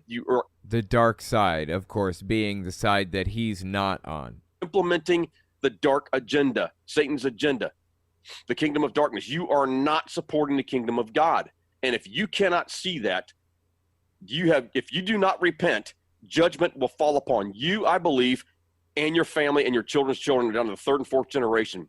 This dude is used as proof that Trump is the Messiah. Insane. Didn't God do away with generational atonement or whatever it is, where, you know, your son and your son's son, your grandchildren, your great-grandchildren are paying for your crimes? I thought God did away with all of that stuff. Anyway, the point that I'm getting to so laboriously, I wanted to give you an idea of who the thought leaders are in the movement that claims that Trump is the Messiah, right? Mark Taylor and Kim Clement. Mark Taylor's still around. He's making these bizarre claims. Kim Clement died. I think he lived long enough to see Donald Trump win the election in 2016. But that's, you know, yeah, that was it. By the end of that, he was done, sadly. I mean, I don't want anybody to die, but whew, Kim Clement is a wild one. Anyway, listen to this one. Late February 2021, we're back to our old guy, Charlie Shamp, dude we started the video with. He's a supposed prophet of God, and he's making his rounds on the prophets circuit right now. He's been on Jim Bakker's show. He's been on the Elijah list. He's been all over the place. And by the way, so that just a little context for the time, late February 2021, Biden was inaugurated January 20th, 2021. So this is like a month, maybe a month and a half after Biden was inaugurated. The guy stuck his foot in his mouth, and here we are. Now he has to explain himself. He claimed Trump was going to receive 2 terms because Kim Clement claimed it, and so did Mark Taylor, and they were both wrong. There's no denying, and you'll never convince me that the election was not stolen. It's just, I just will wait for history to tell the story. You know, history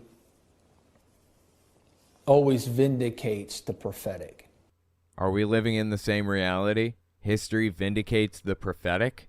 What? History never vindicates the quote-unquote prophetic from this guy and from all of these other so-called prophets, Mark Taylor and, Erskine and all of the others, Johnny Enlow and whoever else, Kat Kerr. They're never vindicated by history. What are you talking about? And also, this is years ago now. Has history vindicated this guy that Trump won the election? Of course not. Trump lost, plain and simple. There's no other way to frame it. He lost, and he couldn't deal with the fact that he lost, so he caused a coup against the U.S. government to try to stay in power. That's what happened to Trump. Here's another one, early February 2023. This one is a little bit more recent. He goes on Jim Bakker's show. Charlie Shamp does. Remember now, he believes that Trump deserves 2 terms. That he prophesied he'd get 2 terms, right? He said, God told me Donald Trump will receive 2 terms. Now what's he saying? We need to watch Ron DeSantis. Oopsie daisy. Now he's endorsing a different candidate. How about that? He said Trump was the God Emperor who's supposed to spark Armageddon. And now he's talking about DeSantis in February 2023. So this is like forever ago, before DeSantis's numbers cratered, before Trump was very obviously going to be the nominee for the Republican Party. He was trying to back out of his Trumpist belief system and back into his Republicanism, his Republican belief. We need to watch Ron DeSantis because the Lord is going to use him in a powerful way. I had several years ago a vision that I went into where I remember. Yes. That vision you went into said Donald Trump was going to receive 2 terms, right? Okay, sure. Didn't say consecutive terms. I suppose they could be broken up. But the fact that he is endorsing Ron DeSantis or talking about him to any degree should tell you something about this guy. He's ready to sell his own mother out for $1. He doesn't care. All he cares about, he has no principle. All he cares about is money and what he can get out of the political beliefs that he spreads. That's it, seems to me. A vision that I went into where I saw 2 palm trees. Tell me about these palm trees, Charlie. I'm sorry, Prophet Charlie Shamp. I apologize. I want to give him the appropriate title here. Prophet Charlie. Go ahead. Tell me about these palm trees. I saw one of them was planted in California, the other one in Florida. And I said, Lord, what is this? These 2 palm trees? It's kind of interesting. He said, who are these palm trees? As though he was setting us up for the idea that they're actually people. But okay, whatever. Not going to nitpick. What is this? These 2 palm trees? He said, this palm tree from California is Ronald Reagan.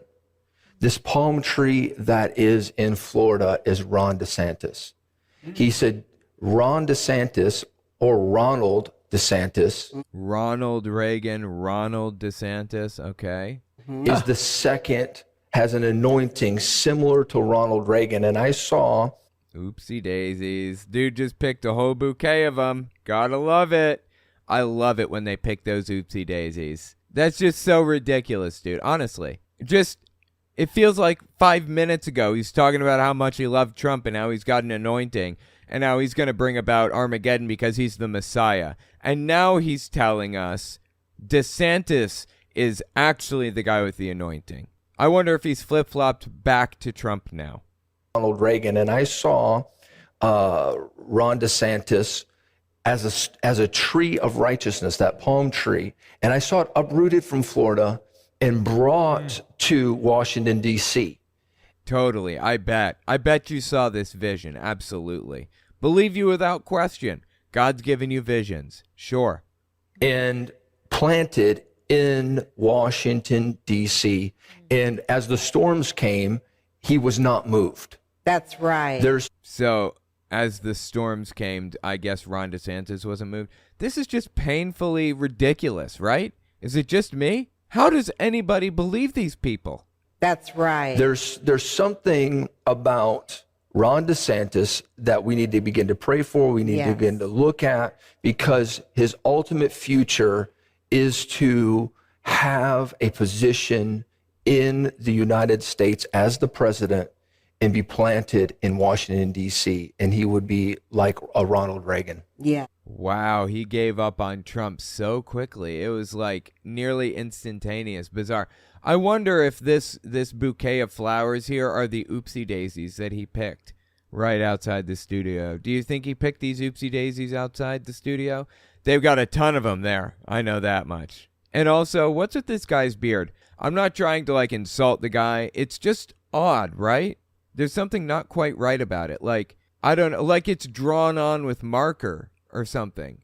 I can't really tell what it is. It's like his hair goes right up to his lip. I'm not sure what's going on with that, but it freaks me out a little. I'm sorry. And it's, you know what else? It's perfectly, exactly smooth from his sideburns down to his mustache. There's like a perfect smooth line. Just really strange, man. So once again, this guy is a sellout. Everybody else on this show, in my opinion, is a sellout, especially Jim Baker. Look, he's got one of his bonus buckets on the table in front of him, in front of the, behind the oopsie daisies. Just ridiculous, man. Tell me what you think about it in the comments. It's just embarrassing. I'm getting a little bit of feedback from the audience on his beard here, and I understand that this is done intentionally. It's kind of a style thing, I guess. It's done a lot with eyebrows rather than beards, but he chose to do it with the beard, bizarrely. There's the other side. I was looking for the other side. Just odd, man. I don't know. And I feel like it shouldn't go that far up his lip. There's something not right when your hair grows that close to your lip. That's just odd, right? Maybe he's one of those guys that has, like, hair from head to toe. It's like a rare genetic condition. I forget what it's called. Only like 50 people in the world have it now. What's that called?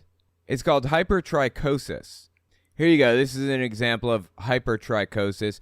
Extremely rare condition. Again, it's a genetic condition, and only 50 people in the world have it, or somewhere in that vicinity.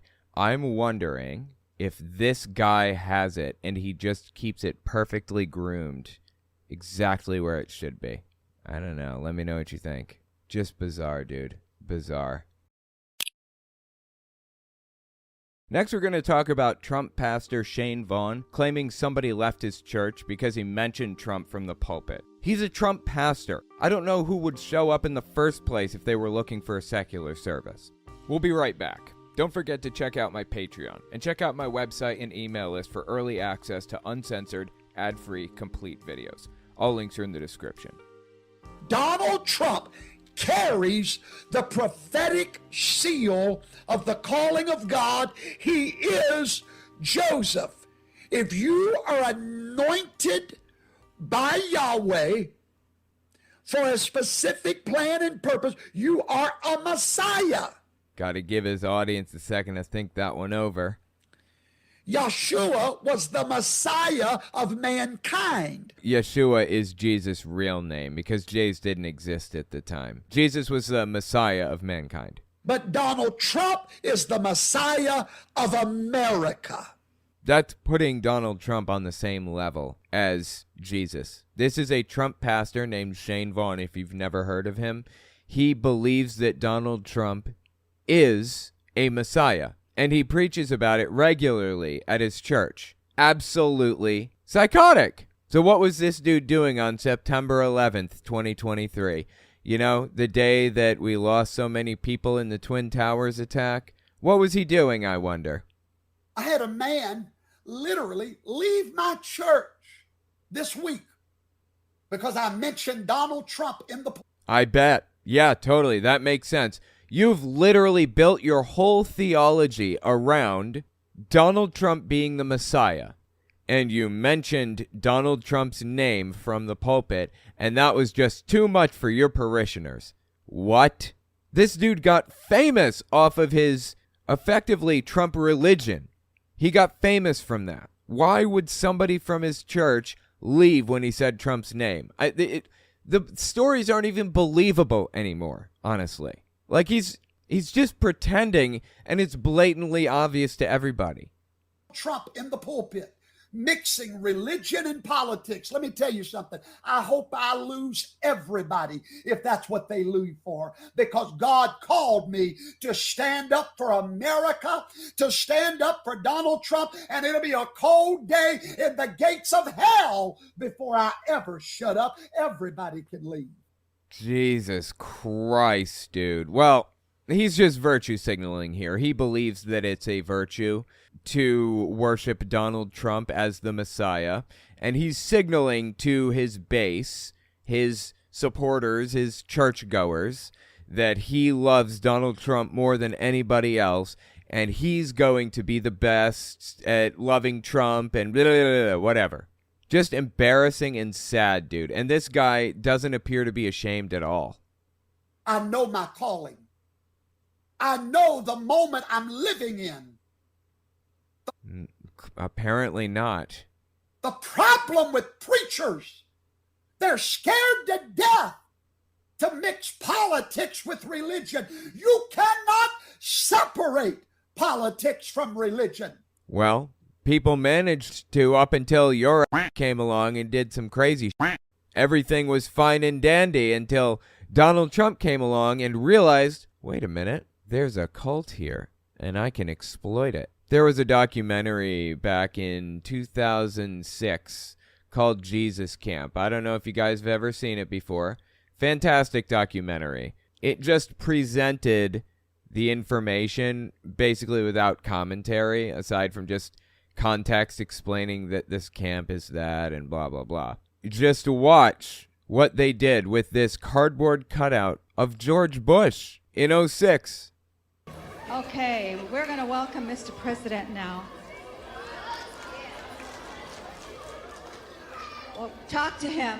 What is it with people and cardboard cutouts of other people? I don't understand why that's so popular. I've never owned a cardboard cutout of anybody in my life. You know what? Maybe I should own more cardboard cutouts. Maybe that's what my life is missing. Maybe that's the problem. I need more cardboard cutouts. Say welcome, President Bush. We're glad you're here. I want you to bless him. Speak a blessing to him. Would you do that? Reach your hand to speak a blessing to him. Do some warfare over him. Some warfare.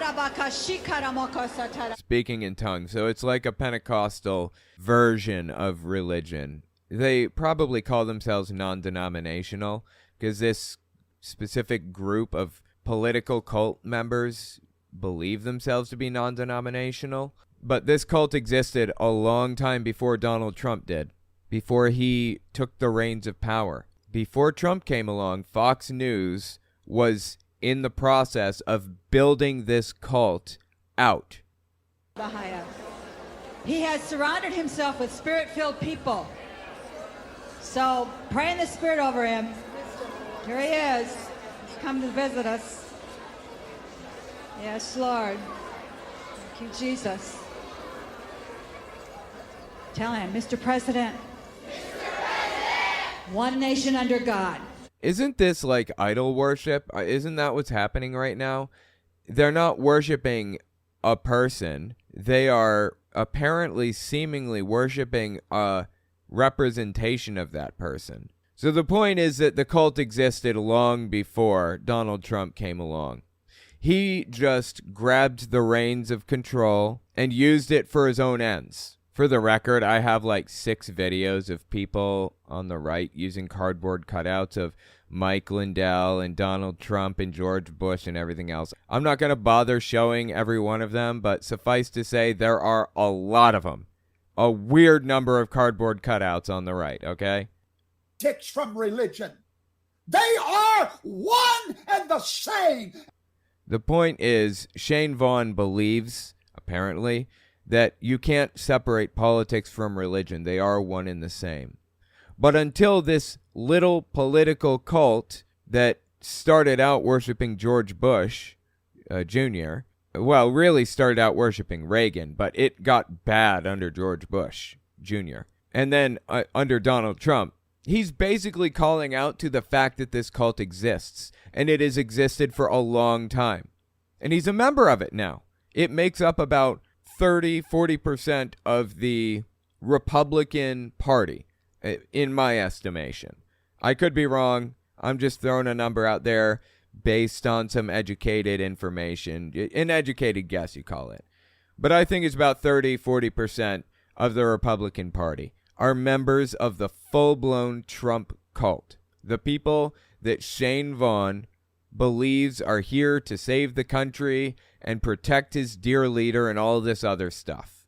Insane. Now, as it turns out, surprise, surprise, Shane Vaughn is a fan of Tucker Carlson. Who could have guessed? Well, Tucker Carlson came out with a conspiracy theory recently that Donald Trump is going to be assassinated.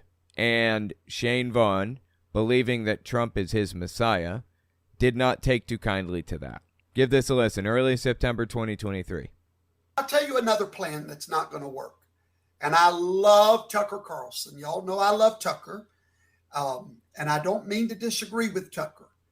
Boy, he's really hedging. He likes Tucker, doesn't he? No one is going to assassinate Donald John Trump. To do it, they have to go through his bodyguards. And I'm not. Wouldn't it be like funny in an ironic way? Like I don't wish death on anybody. I don't wish death on Trump even. I don't wish death on a single person on planet Earth because that's not who I am.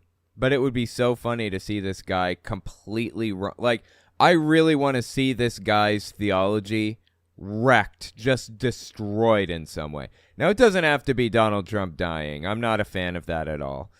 But I really want to see it destroyed somehow. And I want to see how he reacts to it. He'll come up with some excuse, certainly. John Trump. To do it, they have to go through his bodyguards. And I'm not talking about the Secret Service. I'm talking about the super secret service. Michael, Gabriel, Raphael, every one of the angels that have been assigned to protect God's man. Are those the only names he could think of? Raphael, Donatello, Michelangelo, Leonardo, whatever? Just ridiculous. Is Raphael even listed as an angel in the Bible? Or did he just like start naming Teenage Mutant Ninja Turtles? Bible angel Raphael. Raphael is one of the archangels, apparently. I didn't know that. Wow, okay. That's news to me. Well, apparently he only knows those archangels. What were they? Donatello, Michelangelo, Raphael, and Leonardo? Were those the were those the archangels that protect Donald Trump? I think I've seen an artist's depiction of those archangels defending people. One of them uses nunchucks, right? The other uses a sword. The other uses sais. Really hard to remember. It's been so long since I've seen this artist rendition. Go on. Oh, that was the end. Okay. Well, here's the reasoning why he believes that Donald Trump is God's man, that he's the Messiah. Because a guy named Kim Clement back in 2007 prophesied that Trump shall become a trumpet, quote unquote. It says it right here on screen. Trump shall become a trumpet, says the Lord. Trump shall become a trumpet. And it says Bill Gates will open up the gate of a financial realm for the church. Of course, I don't know what Trump will become a trumpet means. I don't know what Bill Gates opening a financial realm for the church looks like. It was all fake all along, all of it, right? Oh, yeah, and also he says that this president, the next president, God's president, is going to have 2 terms. Well, picking those oopsie daisies once again. Donald Trump only got 1 term, so yeah. Doesn't matter. You know what matters? That Shane Vaughn believes that Trump is the Messiah. Doesn't matter how wrong these prophets are, supposed prophets. Doesn't matter how wrong they are. Doesn't matter if his whole theology comes crashing down. He believes Trump is the Messiah, and he's going to stick to it no matter what. Listen to this. This is a little bit older. Early May 2021. I believe Trump was banned from Facebook. It was shortly after January 6th, a few months. And Shane Vaughn believed Trump to be the Messiah at the time. So he's doing everything he could to kind of amplify Trump's voice at the time. Listen to this. 100,000. Oh, and I apologize. Shane Vaughn is in the corner. Not much I could do to fix that. He kept himself in the corner. We need 100,000 patriots to become reporters for Donald Trump. Get his words out there, since they wanted to be so smart that they wound up being stupid. I don't know who they is, but okay, go on. Wound up being stupid because they made the same mistake that Satan made when he killed Jesus Christ. Satan did not kill Jesus. Jesus died willingly and of his own volition to atone for mankind's sins in the lore. Satan had nothing to do with his death. I mean, this just shows that this guy knows nothing about anything, right? He's not a prophet. He's not some special Messiah or any of that other stuff. Shane Vaughn is just a dude that's full of shit. And for the record, before he ran this grift, this Trump grift, he ran another grift as a life insurance salesman. He was selling life insurance to people. He'd get their social security numbers because, you need to. You have to get their social security numbers. He would take out a life insurance policy on them and name himself as a beneficiary. And when they died, he would get all the money, mostly from older people. I think he made $100,000 that way. I'm not really sure. But he spent 4 years in prison for it. When he got out, he started running this Trump grift. He's not even good at it. Satan did not kill Jesus. Because they made the same mistake that Satan made when he killed Jesus Christ. By killing that one man and killing his voice, he created a world full of little Christians that echo the message of Christ. See? Stupid on the devil's part. The Bible says, had Satan known what was going to happen, he would never have crucified Jesus Christ. No, it doesn't, because Satan didn't kill Jesus. He didn't crucify Jesus. This is completely made up. Where the hell are you getting this? Give me a verse, something, anything. What he did was he started a harvest of Christians that echo the message. He only had one man to deal with. Now he's got a whole population full of us. Same thing they're doing with Trump. Let him. Isn't that an interesting comparison? He just compared Jesus to Donald Trump and vice versa. How about that? How about that for a comparison? Crucifying, but we're now the echo, and we're going to put it on every page, every Twitter account, everything we got. Now, because the oversight board didn't rule that we couldn't share Trump content. It's allowed on Facebook, for now anyway. So take advantage of it while we can. So it sounds like he's comparing Trump to Jesus in pretty clear terms, right? He views Trump as the new Jesus. I don't know how to make this any clearer. I'm ordaining all of you right now as evangelists of the Trump revival. Oh, that's how you make it clearer. Okay, well, geez, I didn't think it could be any clearer than that, but I guess it can. That's crazy. That is absolutely insane. This is mid-January 2023. Listen to him go off about his God Emperor. You are the 12 disciples.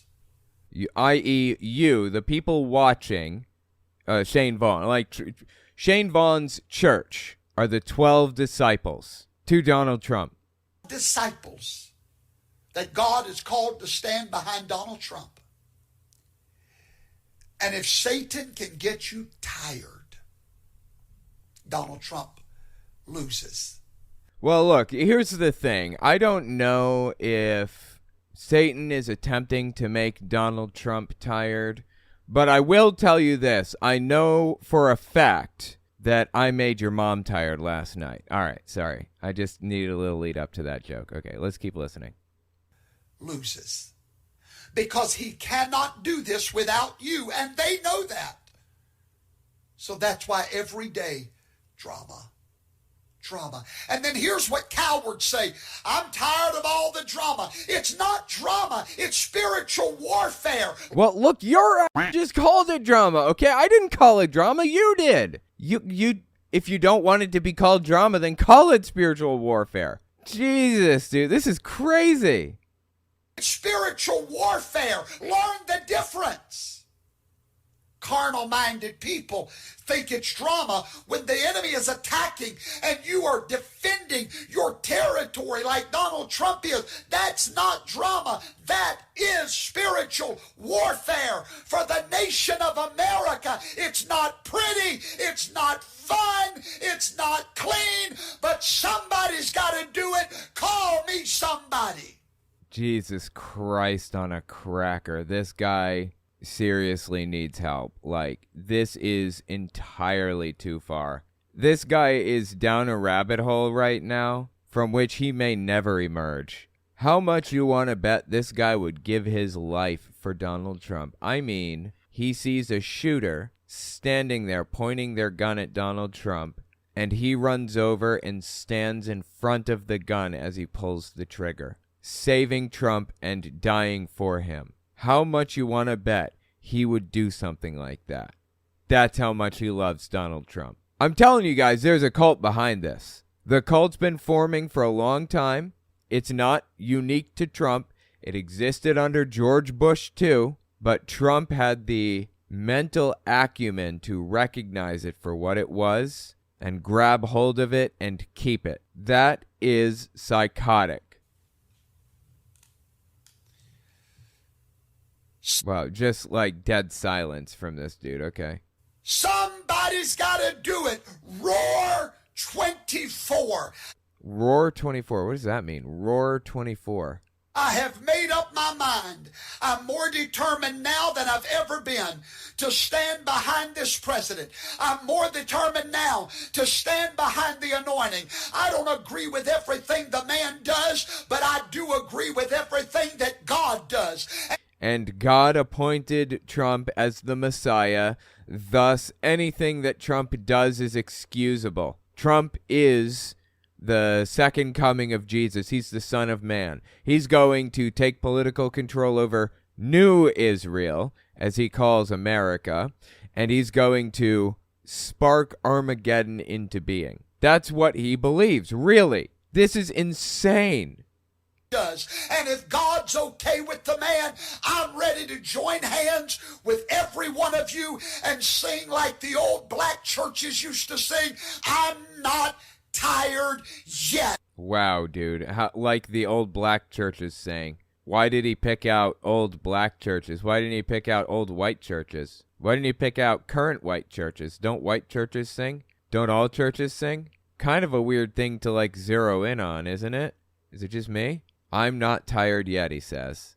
Does. And if God's okay with the man, I'm ready to join hands with every one of you. Well, how does he know God's even okay with the man? Like, doesn't God have like a master plan, right? Isn't there a master plan at play? Isn't there like an overarching thing that God is trying to make happen or whatever? Isn't that something he believes? Do you think that maybe God's master plan is at play and that's why Trump was removed? Do you think it's possible that God wanted Biden in office rather than Donald Trump? Is that a possibility? A man of religious virtue, Biden being the good Catholic that he is, versus the pussy grabber? I mean, I'm just going to say it, I'm sorry. Versus him? How do you arrive at a conclusion that Trump is God's chosen man and Biden isn't? That makes no sense to me whatsoever. None. Okay, now that brings us to early August 2023. Shane Vaughn has some legal arguments he wants to lay down for us so that Donald Trump can get himself out of the trouble that he's in right now. Check this one out. So by the time these appeals are filed, Donald Trump... Talking about his indictments. Trump is up to like what? 4, 5, 6, 7 indictments. I have no idea at this point. He's up to a ton of indictments right now. Federal and state. The state of Georgia, the state of New York. I mean, I don't even know where else. Donald Trump will be reelected president. Now, you already know that the Department of Justice has a long-standing policy. What is that policy? The Department of Justice doesn't have this policy, but okay, let's let him get it out. You do not prosecute a sitting president. Interesting choice, picking that word prosecute. There is a single memorandum passed around the Office of Legal Counsel that said, in their opinion, the president can't be indicted for a crime because there's a remedy for that, and that's impeachment. If he's impeached from office, he can be indicted after that for what he did while in office. Has nothing to do with prosecution. That's a relevant distinction because in this case, we have Donald Trump doing something wrong, illegal, and being indicted and charged and all that other stuff. And Shane Vaughn just flipped the word there. No, now it's not you can't indict a sitting president, which again is just from a memo that was written by the Office of Legal Counsel, whatever. Not a law, just a tradition. He flipped it from you can't indict a president to you can't prosecute a president. Nice little bait and switch there. Guess what Donald Trump will be at that time?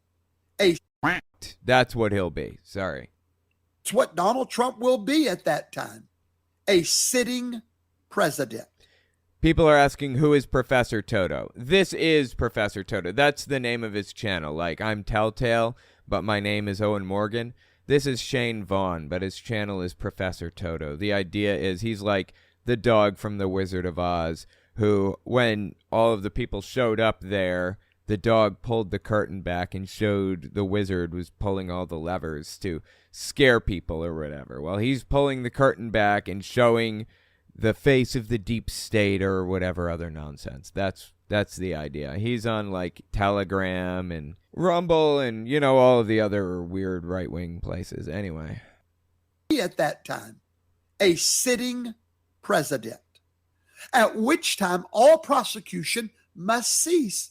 No, it must not. That's not what the law says. Traditionally, a sitting president isn't indicted. Has nothing to do with being prosecuted while being a sitting president. I hope to God that Trump is not elected president while in jail.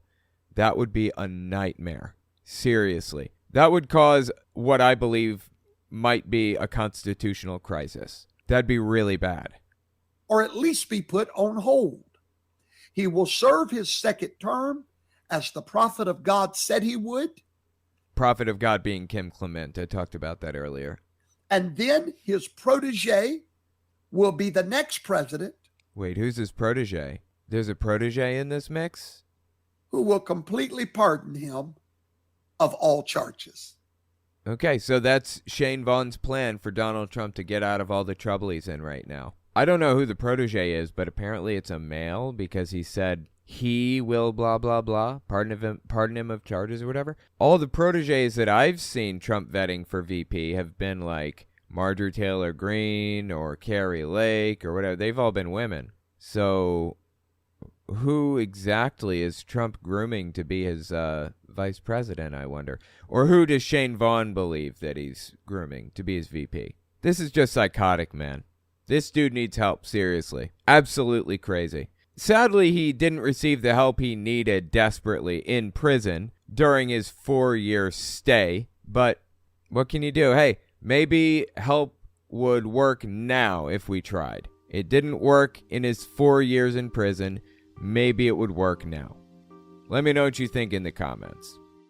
That's all I've got for you. If you like what I do and you want to see me continue to do it, don't forget to check me out on Patreon. And take a look at my YouTube channels. Owen Morgan, where I talk about religious issues. Telltale Fireside Chat, where I talk about politics. Telltale Unfiltered, where I do long-form breakdowns of stuff like this, and Telltale Reads, where I read books by televangelists and others. I release everything in parts, but every part stands independently of the last, so you can jump in anywhere and I'll make sure it makes sense. You can find some ad-free, uncensored, complete versions of all my videos on my website, owenmorgan.com.